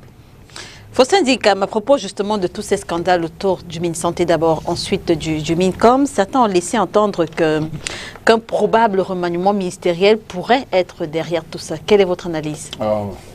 Ça, c'est la rengaine. C'est tous les jours qu'on dit qu'il y a un remaniement qui arrive. Vous savez, après le remaniement du 4 janvier dernier, le mois qui suivait, on disait qu'il y a un autre remaniement qui arrive. Je crois que tout cela, c'est toujours dans le souci de vouloir mettre de côté certains problèmes essentiels de l'heure pour parler des remaniements. Mais le président de la République va être peut-être à son 50e remaniement. Je peux vous dire aujourd'hui, avec la foi du journaliste républicain que je suis, que le président Biya n'a finalement pas de chance avec son personnel politique et administratif.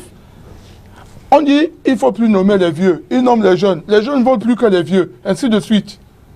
Ce qui est en train de se passer avec la gestion de l'argent de la Covid-19 est une catastrophe. C'est grave. C'est grave. Il faudrait que le ministre de la Santé vienne devant la représentation nationale s'expliquer sur ce qui s'est passé en réalité. Parce que l'autre chose que nous n'avons pas beaucoup dit sur ce plateau, c'est qu'il y a un grand décalage entre ce qu'on nous fait dire sur les plateaux de télévision, dans nos journaux et la réalité sur le terrain. Il suffit de descendre dans nos hôpitaux ici pour voir ce qui se passe. On nous a fait dire, par exemple, qu'il y avait un centre du Covid ici, au niveau de, je crois, non, même pas en Mbappé-Lépé, à la cité cycle de Douala Bakoko, c'est ça, Douala Pongo ou bien quoi, je sais pas quoi. Voilà, un centre d'isolement et autres. On nous a dit qu'il y avait ci, il y avait ça et machin, mais allez-y là-bas. Allez là-bas voir. Nous sommes sur le terrain. Et nous avons le devoir de dire aux Camerounais la vérité. Le président Biya est peut-être crédité de beaucoup de bonne volonté. Il veut faire des choses comme un père de famille. Mais sauf qu'à l'intérieur de son gouvernement, il y a des véritables souris qui ne nous laissent pas tranquilles.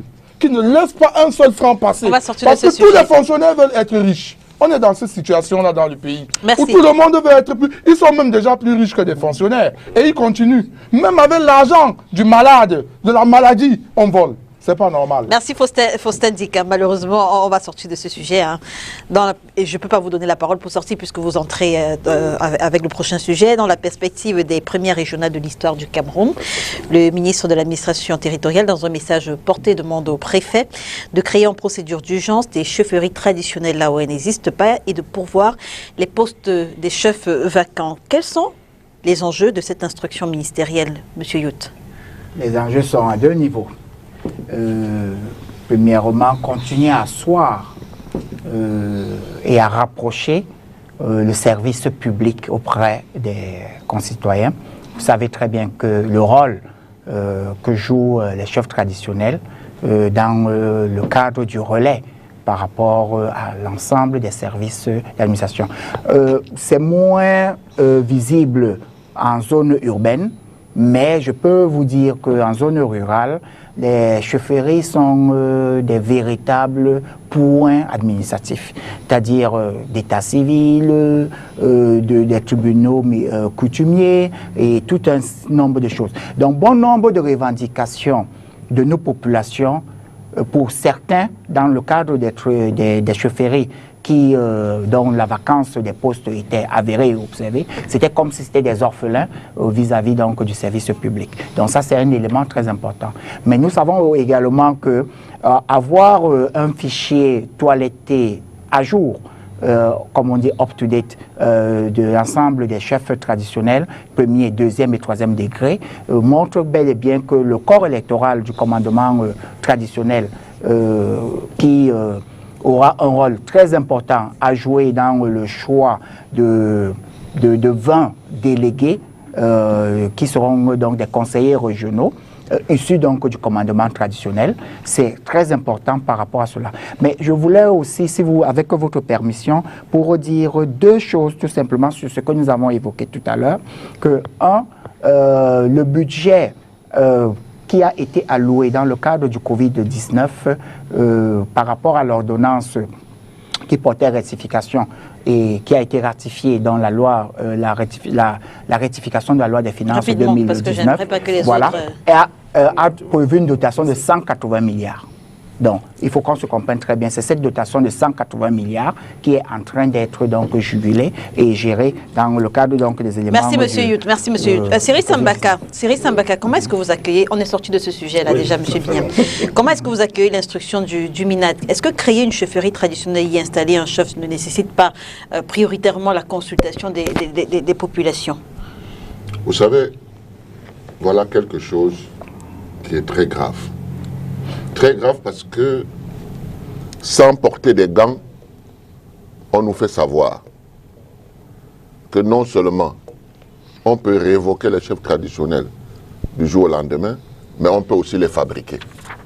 Qu'est-ce qui peut justifier qu'il y ait des sous-préfets, qu'il y ait des préfets partout au Cameroun et qui n'ont pas senti la nécessité qu'il y ait un poste vacant ici et là pour pouvoir y aller, sauf si les populations n'ont pas pu regrouper ce qu'il fallait regrouper pour la dite cérémonie ou l'installation d'un chef traditionnel chez eux, parce que ça aussi c'est possible, ça a un coût. Alors maintenant le ministre, lui, il instruit de pouvoir, de mettre en place, n'est-ce pas, là où il n'existe pas de chef traditionnel, de chefs traditionnels. Ça veut dire qu'il va les nommer. Maintenant, l'autre problème, et ce qui est encore plus grave, c'est que tout ça, c'est en vue de la régionale. Et vous avez vu, quelque part, que tous les chefs traditionnels sont à la chambre régionale. Il y a quelques chefs traditionnels qui vont élire ceux qui vont y aller. Quand il n'existe pas de chefferie traditionnelle quelque part, on passe. C'est la mission du sous-préfet de pouvoir rétablir tout cela. Il ne l'a pas fait. Il faut que le ministre écrive. Ça veut dire que nos chefferies traditionnelles seront truffées de fonctionnaires. Il faut que le gouvernement fasse un effort, que le chef de l'État fasse un effort pour demander à ces gens d'arrêter. D'arrêter parce que les populations ont besoin de se reconnaître à leur chef traditionnel. Le ministre démet par-ci, le préfet démet par-là, le gouverneur démet des chefs traditionnels. D'autres sont menacés parce qu'ils ont dit que le sommaçon ne peut pas résoudre leurs problèmes. Non, leur travail, c'est de renvoyer l'information en haut pour que le haut puisse savoir comment juguler des crises qui se déroulent sur le terrain où ils sont. Donc, ce que le ministre vient de créer est quelque chose de très grave. Parce que ce conseil régional et cette chambre de chefferie, c'est à qui mieux est en bonne collaboration avec le ministre, avec le gouverneur, avec le préfet. Ce n'est plus une affaire de chefferie traditionnelle. C'est une affaire de nomination administrative qui est en train de se faire et vous allez vous rendre compte que dans l'administration là-bas, peut-être qu'il y a un retraité, peut-être qu'il n'est même pas encore retraité, qui voudrait diriger cela. Il faut qu'il passe par le ministre de l'administration territoriale, que le préfet, le sous-préfet le nomme comme chef traditionnel dans son village, quand bien même il serait contesté, pour que demain il puisse occuper des fonctions là-bas, pour verrouiller tout, pour cadenasser, même au niveau des chefferies traditionnelles. Nous le voyons avec même les élus locaux. On verrouille tout. Et je ne pense pas que ces conditions d'une explosion est bonne pour nous. Faustin Dikam, est-ce qu'il y a un risque que le timing de cette opération d'instruction du MINAD et l'enjeu des régionales à venir puissent ouvrir la voie des dérives corruption d'achat au point de biaiser la sélection des représentants traditionnels? Tout à fait. Le ministre de l'administration territoriale est peut-être dans son rôle de rappeler à ses collaborateurs, préfets et sous-préfets, qu'ici et là, il n'y a pas de chef, il faut faire rapidement, il faut pouvoir certains villages. Parce que qu'est-ce que la chefferie traditionnelle au sens de la loi au Cameroun? C'est un territoire de commandement, comme dit la loi, n'est-ce pas? À la tête duquel se trouve un chef, et dont les territoires sont soit le groupement ou le village ou le groupement. Voilà comment c'est élaboré. Mais il faut savoir qu'au Cameroun, on a d'une part des sociétés acéphales qui n'ont pas une tradition de véritable chefferie traditionnelle, où il suffit d'avoir un peu d'argent, arriver au village et devenir chef et se faire nommer chef traditionnel. On a de l'autre côté, dans le Grassfield et dans le Grand Nord, c'est une autre société qui a une tradition de chefferie traditionnelle et où le plus souvent, les chefs traditionnels sont nommés parce qu'ils sont généralement héritiers. C'est-à-dire que la succession est patrilinéaire dans ces chefferies. Et ça, c'est très compliqué. Vous voyez, je prends l'exemple, par exemple, du département du Noun dont je suis originaire. Il y a là-bas un chef de premier degré. Il y a plusieurs chefferies de deuxième degré, je crois qu'ils sont 14 ou 11. Et il y a plusieurs autres chefferies de troisième degré. Mais dans toutes ces chefferies, la succession est patrilinéaire. Il peut se trouver que dans l'une de ces chefferies, le poste de chef reste vacant, pas parce qu'il manque de gens, mais parce que la famille a peut-être des problèmes en matière de succession, qu'ils sont peut-être devant les tribunaux et autres. Et quand on vient leur dire que non, le ministre de l'AT a demandé qu'on nomme rapidement un chef ici, ça devient compliqué. Parce que là-bas, à l'ouest, comme dans le Grand Nord, on n'achète pas la chefferie traditionnelle. On ne peut pas. Vous ne pouvez pas.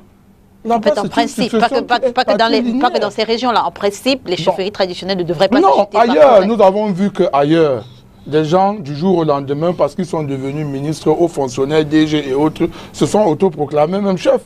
On est allé au ministère faire un papier et dire qu'ils sont désormais chefs dans leur village. Vous le savez. Très bien, on ne veut pas citer les gens ici. Nous ne voulons pas blesser quelques susceptibilités, mais c'est ce qui existe dans au moins 3 régions ici, dans notre pays. Donc c'est pour vous dire que la décision du ministre risque de créer un problème, ce que vous venez d'évoquer. On va se retrouver dans une sorte de cacophonie où ceux qui veulent que les chefferies soient dirigées de façon patrilinéaire et ceux qui veulent que les chefferies, désormais, qu'on nomme, que ce soit les autorités administratives qui nomment des chefs, ça va créer des problèmes. Donc il faut, dans les deux cas, respecter la loi en la matière. Alors, Pierre Bignan, est-ce qu'on peut tout de même s'attendre à ce que les chefs traditionnels qui seront installés au terme de cette opération, est-ce qu'on peut s'attendre à ce qu'ils bénéficient d'une réelle indépendance? Il faut que les Camerounais sachent que le dernier recensement des chefferies, des chefs traditionnels, disons des chefs du Cameroun qui a été fait par le MINAT, date de 2012. Il y a 8 ans aujourd'hui. Et à cette époque, il y avait 80 chefs de premier degré et 862 chefs de deuxième degré. C'était avant le décret de 2013. Comment est-ce que dans un pays normal, où on respecte les chefferies traditionnelles comme étant les garants de la tradition et comme étant ceux-là qui ont la légitimité des populations, et qu'on n'arrive pas à mettre à jour le nombre de chefs qu'il y a sur son territoire. J'ai dit il y a 8 ans, le dernier recensement qui a été fait. Le MINAT sait, effectivement, selon le calendrier, que les régionales devaient avoir lieu tel jour. Mais le MINAT retient l'information. Relâche ça à quelques jours pour que les gens commencent à courir dans tous les sens. Il y aura les pots de vin qui vont intervenir. C'est celui qui aura de très bonnes relations avec le sous-préfet ou qui va payer sa tête chez le sous-préfet, qui sera retenu sur la liste et dont on va installer rapidement. Et je suis sûr que bientôt un budget va être dégagé, le MINAT va dégager un budget pour toutes ces installations-là, au niveau national, dans toutes les circonscriptions. Comme pour dire que ces chefs qui vont être issus de cette cavale-là ne seront pas l'expression de la volonté de leur population, pour la plupart. Et ça va radicaliser encore certaines positions. On connaît par exemple l'affaire de la chefferie de Ngoma. Douala 5e. Et bon nombre de chefferies. On va finalement, les sous-préfets et les préfets vont installer des chefs qui n'ont rien à y voir avec ce que les populations demandent. Tout simplement parce qu'ils doivent être dans le conseil régional, parce qu'ils ont de bonnes relations avec ces sous-préfets-là. C'est cette façon de gouverner que nous critiquons. C'est cette façon de gouverner qui exaspère les Camerounais au jour d'aujourd'hui. Dans un site comme celui du Minat, on ne peut pas dire combien de chefs de premier degré il y a au Cameroun, alors qu'il y a les sous-préfets dans les 58, dans les 300... Voilà. On a 58 départements avec 58 préfets et avec autant de sous-préfets. Ils ne peuvent pas remonter les rapports jusqu'au Minat que moi, dans ma circonscription, dans mon arrondissement, j'ai tel nombre de chefs, premier degré, deuxième degré, troisième degré. Qu'est-ce que les sous-préfets font dans leurs arrondissements au quotidien? Seulement les tournées de sous-préfets au cours desquelles on doit mettre les vivres, les plantains, le gibier derrière leur pick-up, derrière leur 4x4, où ils passent le temps à intimider les populations. Il faut faire le travail normalement. Si le travail était fait normalement, on n'en serait pas là aujourd'hui. Le Minat aurait déjà tous les chiffres et il y aurait déjà eu toutes les installations normalement. Que de commencer à courir tout le temps, commencer à courir tout le temps. En croire, monsieur Youd, en croire. Ils n'ont pas les chiffres. Je vous dis que le dernier merci, monsieur Bignam. Merci, monsieur Bignam. Merci également à vous, Faustin Dikam. À en croire, Faustin Dikam et monsieur Bignam, on va tout droit vers une instrumentalisation, une caporalisation des chefs traditionnels au Cameroun à travers cette instruction ministérielle. Je ne vois pas les choses de la sorte. Et franchement, je trouve quand même assez regrettable que M.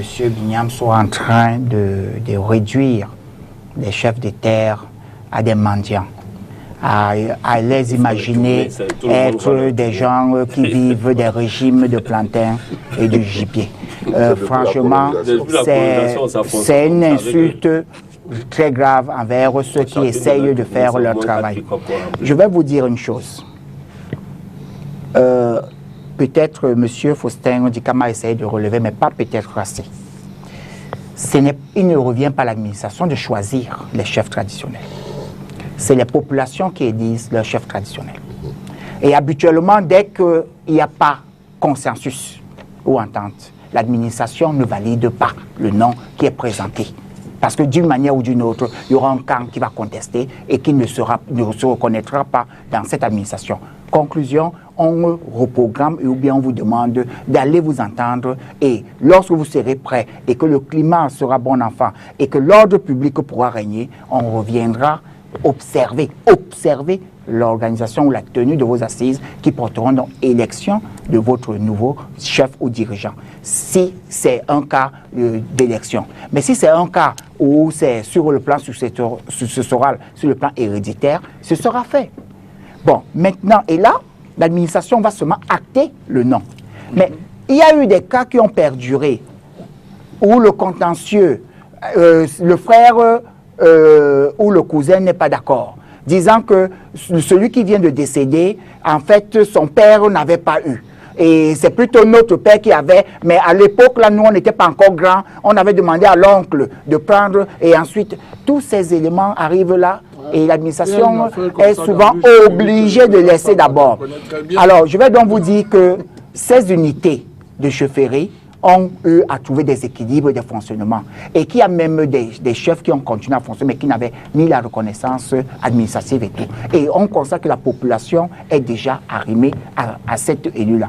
Celui-là, c'est une injustice de constater que peut-être depuis 10 ans, 15 ans ou 20 ans, il œuvre sans reconnaissance administrative. C'est de ça dont nous parlons aujourd'hui. Je n'ai pas vu, jusqu'à preuve du contraire, et je demande à M. Pierre-Emmanuel Bignam de nous dire là où il y a une contestation aujourd'hui d'une chefferie où, par exemple, le préfet ou le sous-préfet vient de dire voilà votre nouveau chef. Non, on est juste en train de vouloir acter et ensuite maintenant d'actualiser ce fichier. Donc, c'est pour vous dire que ici, il existe déjà, c'est pas qu'on est en train de les chercher. Ils sont là Et ils sont tout simplement en cours de régularisation. C'est pour pouvoir dire que ce fichier-là va être régularisé. Bon, le président Sambaka vient de nous démontrer ici qu'une élection est déjà connue. Et mais dont partant le verdict... des cas, par exemple, dont parlait Faustin Dikam, où dans la famille, on n'arrive pas à se mettre d'accord sur qui va finalement être le chef, est-ce que le préfet ne va pas finalement imposer sa volonté dans ce type de cas-là?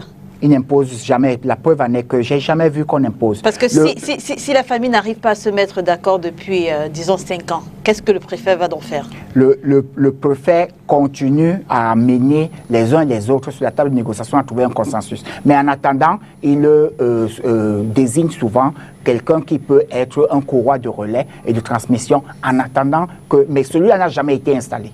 C'est ce qui se passe dans la pratique et nous le savons. Mais si c'est en vue des régionales, justement, est-ce que celui-là ne va pas pouvoir bénéficier des suffrages puisque cette instruction, elle est donnée en prélude aux régionales qui doivent se tenir? Oui, mais la note est claire.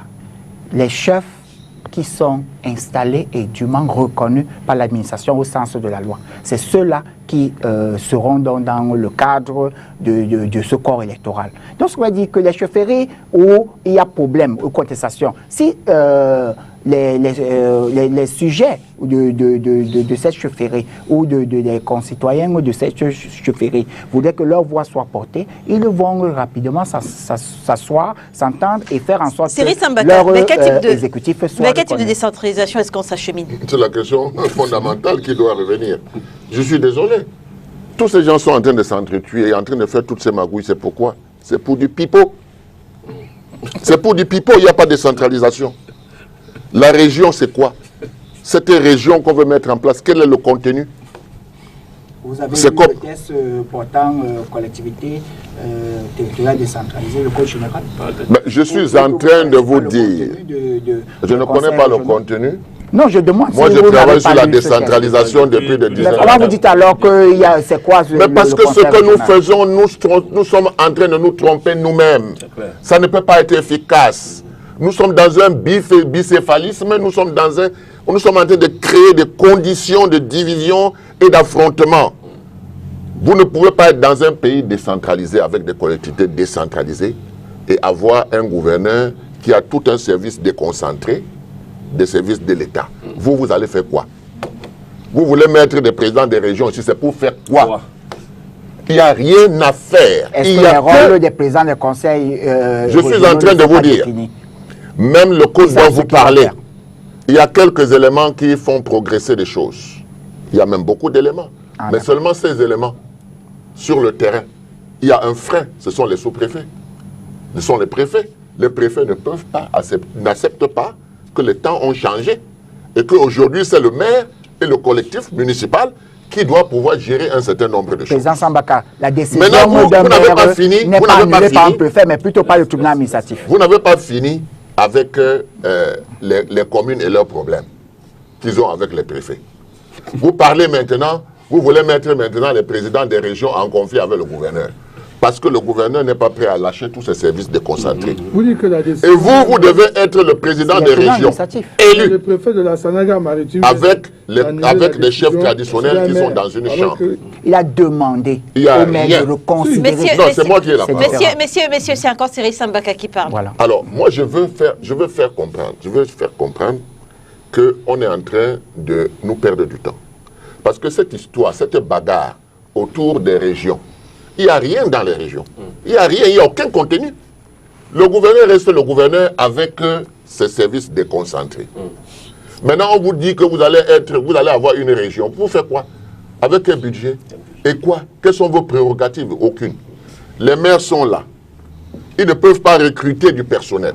On injure les Camerounais en disant que les communes n'ont pas de personnel qualifié. En fait, c'est les termes juste qui ont changé au niveau des mairies. On n'appelle plus délégué du gouvernement, Monji, maire de la ville. C'est la même chose que par le passé. C'est la même chose. Oui. Et Non, alors, il faut...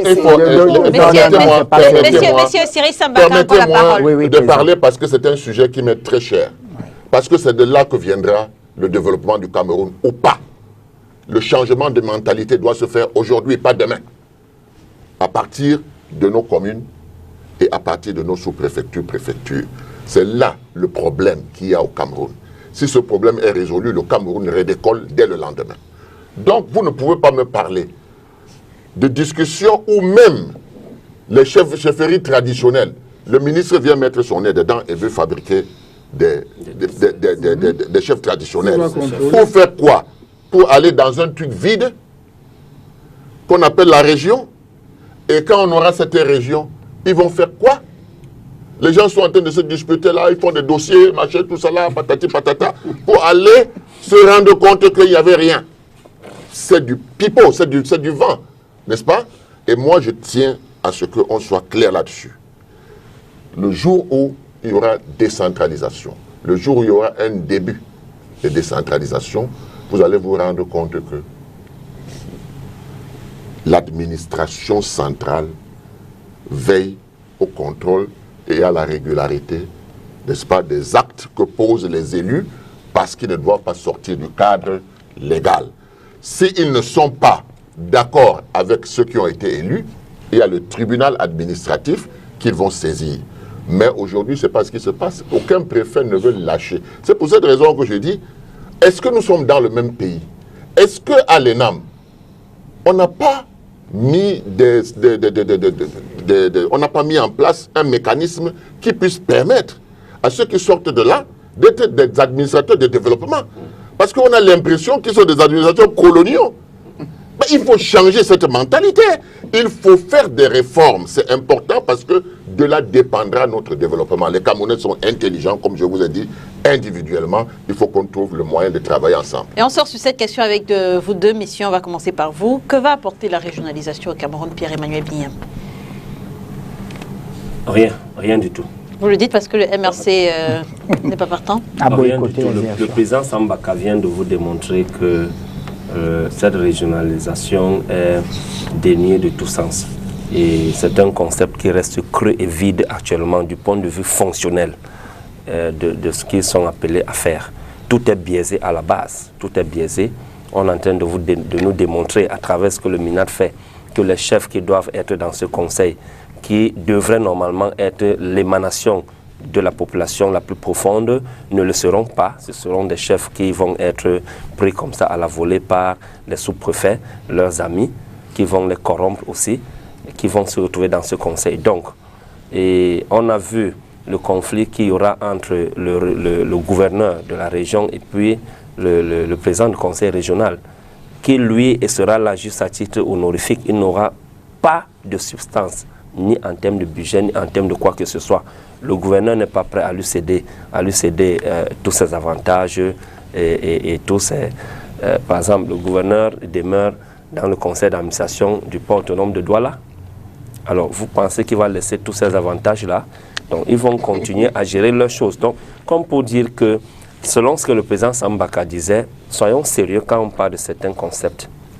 Le développement du Cameroun ne peut connaître un essor économique que s'il considère les collectivités territoriales décentralisées, notamment les mairies et les chefferies traditionnelles.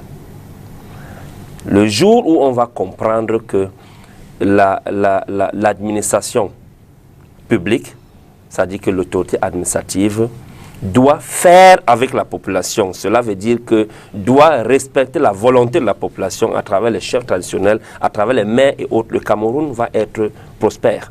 Quelle que soit la forme de l'État que cela prendra, que ce soit le fédéralisme ou ce qu'ils appellent la décentralisation, qu'on a mis sur pied depuis pratiquement 20 ans et qui n'a encore rien produit. Le MRC est justement pour quelle forme? Nous sommes pour le fédéralisme. Mais quelle que soit la forme, quel type de fédéralisme? Quelle que soit la forme de l'État, si les collectivités territoriales décentralisées, c'est-à-dire que les populations qui sont dans des mairies et puis les chefferies ne sont pas prises en considération, on ne pourra pas se développer. Donc, nous pensons que ce conseil régional, c'est encore une affaire foirée d'avance, avant même qu'il ne soit lancé. Merci, M. Bignam. Quel type de fédéralisme? Et puis on passe la parole à... Non, je ne vais pas parler de ça maintenant. Allez-y, pour Stade du Cap. Je crois qu'on a Que va apporter la régionalisation au Cameroun et on sort définitivement de ce sujet avec vous. Nous Pour avons aborder le l'habitude de troisième. dire qu'en politique, s'il faut avancer, il vaut mieux être humble, il vaut mieux être compétent, il vaut mieux être patient et tolérant. Mais dans le cadre de la décentralisation, du dossier de la décentralisation au Cameroun, les Camerounais ont été tellement patients. Et la patience, ça se limite. La tolérance, ça se limite. Ça fait 20 ans, plus de 20 ans, c'était en 96. 16. Voilà. Ça a été consacré à la tripartite en 91. Voilà. Voyez-vous, Donc, ça a beaucoup trop duré. Maintenant, on a mis quelque chose dans les tests réglementaires du pays et on a freiné des 4 fers la progression, la mise en place de ces instruments est prévue régulièrement par la Constitution de notre pays. Au moment où maintenant l'histoire et les enjeux nationaux et internationaux nous amènent à aller véritablement à la décentralisation, on trouve encore qu'il y a quelques goulots d'étranglement. Finalement, est-ce que nous voulons quoi? Nous voulons quelque chose de son contraire? Que viennent faire encore les gouverneurs dans un contexte de décentralisation? C'est des postes qui devraient disparaître et laisser la place aux présidents des conseils régionaux. Je crois que si nous y allons comme ça, les choses vont marcher. Mais si nous faisons 10 pas en avant, 5 en arrière, où on est au milieu avec un gouverneur, un président du conseil régional. Mais quel est le gouverneur? Moi, je suis gouverneur de région, et puis vous allez me demander de laisser mes prérogatives et mes droits au président du conseil régional parce qu'il a été élu, parce qu'il est machin, ainsi de suite. Ça ne va jamais se faire. Je crois qu'il faut aller tout droit au but. Il faut annuler simplement, supprimer simplement, purement et simplement le poste de gouverneur. Merci. Et laisser les présidents des conseils régionaux faire leur travail, leur donner la liberté de travailler régulièrement. En 30 Parce que secondes. Il est question de ça, en fait. Merci, De Faustin cette Dicam. liberté, de cette indépendance dans la gestion de nos régions. En 30 secondes. En Oui, 30 en secondes. 30 secondes, il faut que les téléspectateurs comprennent. Un gouverneur, un préfet, un sous-préfet n'a jamais été un acteur de la décentralisation.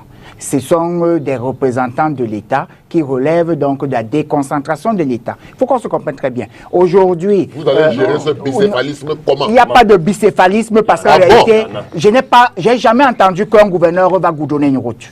J'ai jamais entendu qu'un gouverneur va créer une école. J'ai jamais entendu qu'un gouverneur va créer des logements sociaux. J'ai jamais entendu qu'un gouverneur va s'occuper de la voirie municipale. Donc, qu'on cesse de faire l'amalgame, premièrement. Et deuxièmement, monsieur Faustin, écoutez aussi, s'il vous plaît. Parce que vous avez déjà chuté. Non. Vous avez déjà chuté, Messieurs. Vous avez déjà chuté. Deuxièmement, en dehors de ces fonctions, la collaboration, par exemple, entre un administrateur représentant de l'État n'est plus un contrôle a priori, mais c'est plutôt maintenant un contrôle a posteriori. Parce qu'en réalité, les actes et les décisions des administrateurs, des dirigeants, des collectivités territoriales décentralisées ne peuvent qu'être annulées maintenant. Je vais permettre qu'on termine ce sujet avec Cyril Sambaka. Et ce sera le dernier. Ce sera Cyril Sambaka sera, messieurs, Cyril Sambaka sera le dernier à s'exprimer sur ce sujet. Modestement, je vous dis que c'est la décentralisation qui va booster le Cameroun. Il ne faut pas s'amuser avec la vie. C'est ce que nous faisons, et nous le disons. Ce que vous dites est complètement faux. Il faut faire très attention. C'est un gouverneur qui va... Qu'est-ce que vous faites des services déconcentrés de l'État? Il y a le chef service régional de transport. Il y a le chef service régional de ceci, de cela, de l'école. Ces gens doivent être réversés, n'est-ce pas, à la présidence de région. La politique de la décentralisation. Alors, on va prendre ces gens, on va les maintenir. Maintenant, on va demander au président régional et au maire d'aller recruter leurs propres gens. Bicéphalisme. Les uns vont servir à quoi? On ne sait rien. Bon, si vous ne pouvez pas avoir un bon architecte, nous, on l'a dans les services déconcentrés de l'État. La facture, c'est ceci. On facture. Qu'est-ce qu'on fait? Cyril Sambaka, qu'est-ce qu'on fait pour que ça marche? Qu'est-ce qu'on doit faire pour que ça marche? Faustin Dicam. Ce qu'on doit faire pour que ça marche, c'est que nous devons avoir et ça, permettez-moi de le dire, parce que on parle du fédéralisme. Nous avons eu le fédéralisme au Cameroun. Le côté anglophone était un fédéralisme décentralisé. Et le côté francophone était un fédéralisme hyper centralisé. Donc, le véritable problème, c'est au niveau de la décentralisation. Qu'est-ce qu'on en fait? Donc, ce qui est sûr et certain, c'est que si nous avons un conseil régional qui est élu et qui doit prendre en main le destin de cette région, le pouvoir central ne peut envoyer que des contrôleurs qui veillent à ce que, n'est-ce pas, la loi ne soit pas bafouée, que la Constitution ne soit pas bafouée. Tous les services déconcentrés de l'État sont reversés. Et ça, il ne faut même pas tiquer là-dessus, parce que tant que ce n'est pas fait, on est en train de nous tromper. Merci, messieurs. Merci, Faustin Dikam. Faustin Dikam, je vous remercie. Nous savons ce qui se passe. Ils ne le font pas. Alassane Ouattara, candidat à l'élection présidentielle pour un 3e mandat, le chef de l'État ivoirien Alassane Ouattara a annoncé jeudi, dans un discours télévisé sur la chaîne publique RTI, qu'il sera candidat à l'élection présidentielle d'octobre. Que pensez-vous des arguments avancés par Ouattara pour justifier sa représentation, lui qui, quelques mois plus tôt, a bien fait savoir qu'il ne sera plus candidat? Monsieur Yout. Notons quelque chose de très important. Dites. Nous sommes encore aux intentions de candidature. Nous n'avons pas encore des candidats à l'élection présidentielle en Côte d'Ivoire parce que les candidats à l'élection présidentielle en Côte d'Ivoire, c'est la CEI qui les rendra publics et le Conseil constitutionnel de la Côte d'Ivoire va donc entériner. Bon, maintenant que ceci étant dit... Il a annoncé son intention. Son intention, je dis bien, c'est une intention. Qu'est-ce que vous pensez justement de cette annonce et des arguments qu'il avance pour justifier son intention, si vous voulez qu'on dise ça comme ça? Justement, c'est très important parce que c'est très bien de clarifier, parce que c'est là où les débats naissent beaucoup. Bon, maintenant, de cette intention, il a son parti, le RHDP, et il a eu à mesurer un certain nombre de soutiens qu'il engage là-bas, et donc il trouve qu'il peut se porter candidat parce que c'est la situation et nous avons tous suivi ses arguments. Mais maintenant, pour revenir à une analyse en ce qui concerne le rôle que joue la Côte d'Ivoire au niveau de la sous-région, au niveau de la paix.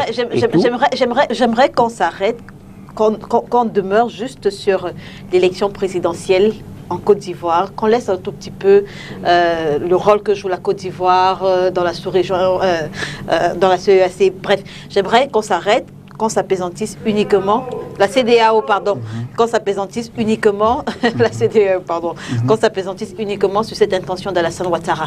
Oui, mais nous disons clairement ceci.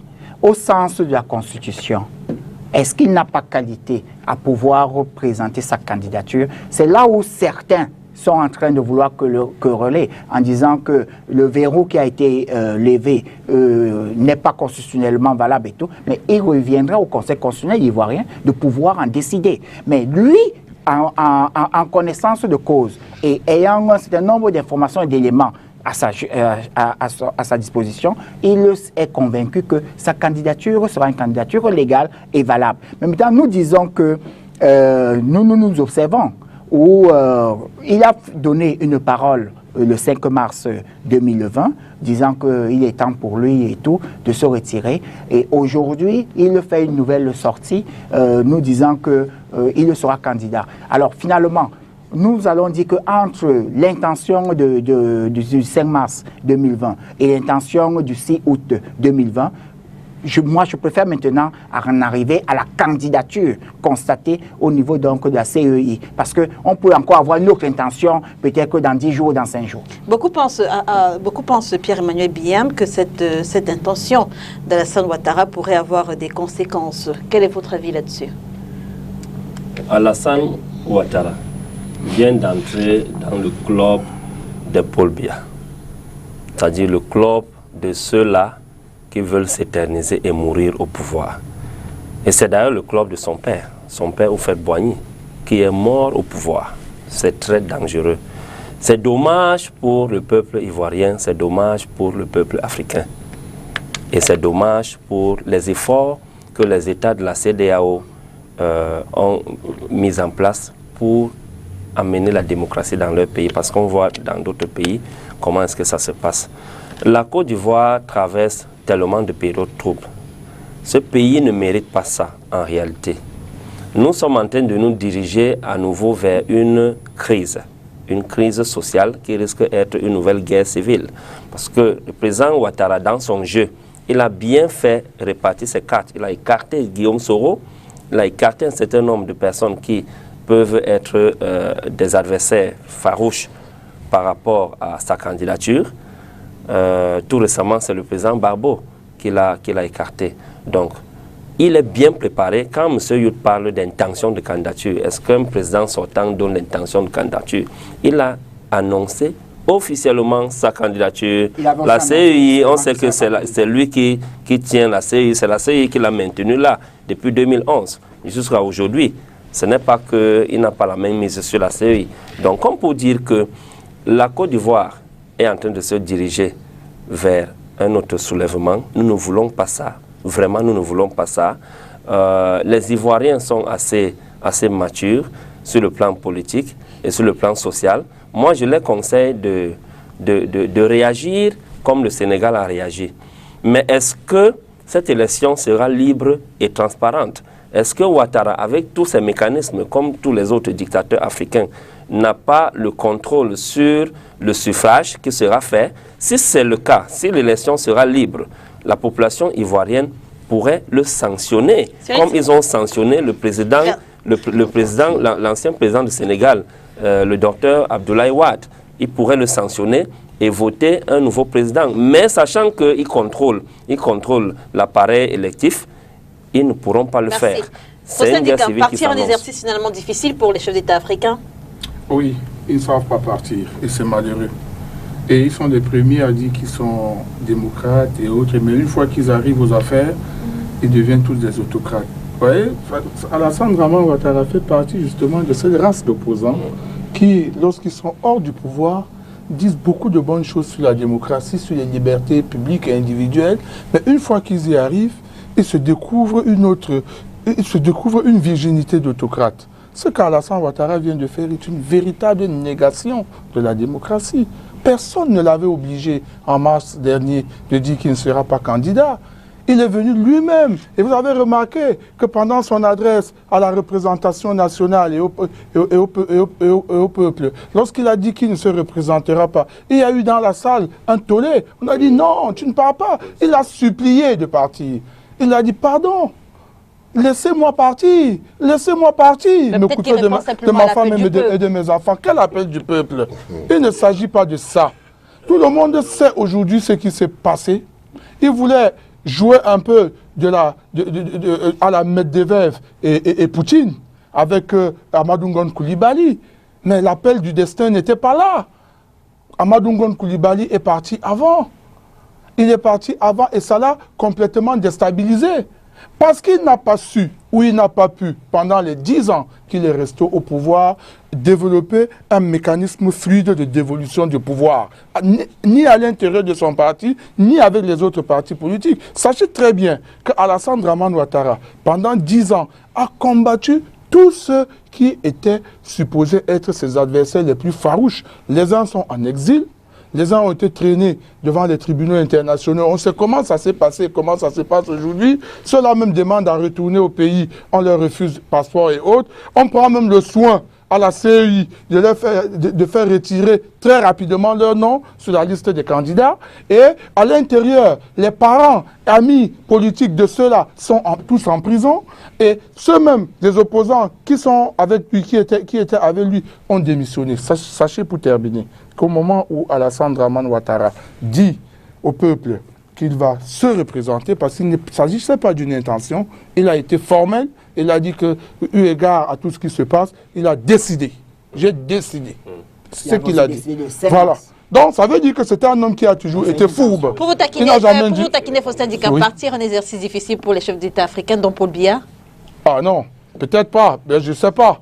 Mais je dis que beaucoup de chefs d'État africains refusent toujours de partir. Je n'ai pas parlé de quelqu'un. Mais sauf que je n'avais pas terminé. Au moment où Alassane Draman Ouattara annonce sa nouvelle candidature, de nouveau sa candidature pour être élu le 31 octobre dernier et prochain, il se trouve dans une crise profonde. Parce que les gens regardent seulement la mort d'Amadou Gon Coulibaly. Que non! Alassane Dramane Ouattara, au moment où il se trouve au pouvoir en Côte d'Ivoire, n'a pas de vice-président, il a démissionné. N'a pas de président de l'Assemblée qui est malade et qui se trouve à l'étranger depuis. N'a pas de président de Sénat qui est aussi à l'étranger pour des problèmes de maladie, ainsi de suite. Il n'a même plus son directeur de cabinet et anciennement ministre des Affaires étrangères a démissionné. Et la coalition dans laquelle il se trouvait avec le parti de Robert Gueye a foutu le camp. Donc, ça veut dire qu'il est déstabilisé. Pour trouver même un premier ministre, il a fallu qu'il tienne des réunions terribles avec son propre parti. Parce qu'à l'intérieur de son propre parti, il ne s'entendait même plus. Merci Faustin Dikam. Cyril Sambaka, on sort avec vous. Est-ce que l'histoire peut se répéter, celle de 2010 en Côte d'Ivoire? Ben oui, on est à l'abri de rien du tout aujourd'hui. Vous savez, c'est triste de voir cette image de l'Afrique. C'est très triste, à telle enseigne qu'on se pose des questions de savoir si on a bien fait de nous déclarer des démocrates. C'est très grave. Et c'est triste pour les générations à venir parce que moi, je ne peux pas comprendre qu'on soit au pouvoir et qu'on ne puisse pas avoir une possibilité de 5, 10 personnes qui puissent assumer le rôle de chef d'État. Alors, qu'est-ce qu'ils ont fait dans ce pouvoir pendant tout ce temps? Alors, si celui-là qui était déjà malade, n'est-ce pas, s'en est allé avant le temps et qu'on se retrouve en train de supplier l'ancien président de se repositionner, lui qui avait décidé que désormais il va laisser le pouvoir aux jeunes, hein, mais si les jeunes ne se mettent pas dans les autres partis, il sera obligé de se représenter. Il ne faut pas oublier les déclarations contradictoires tout le temps que ce monsieur a fait.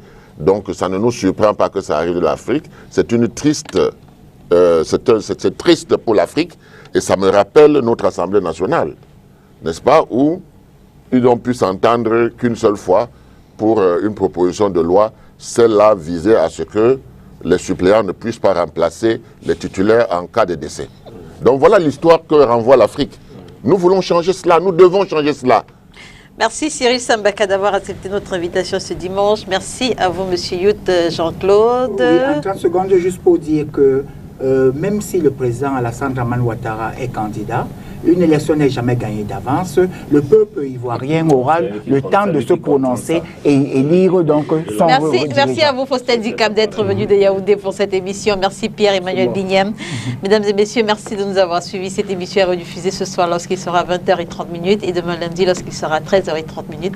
On se retrouve dimanche prochain sur les antennes de Spectrum Télévision, si bien sûr Dieu le veut. Bon dimanche.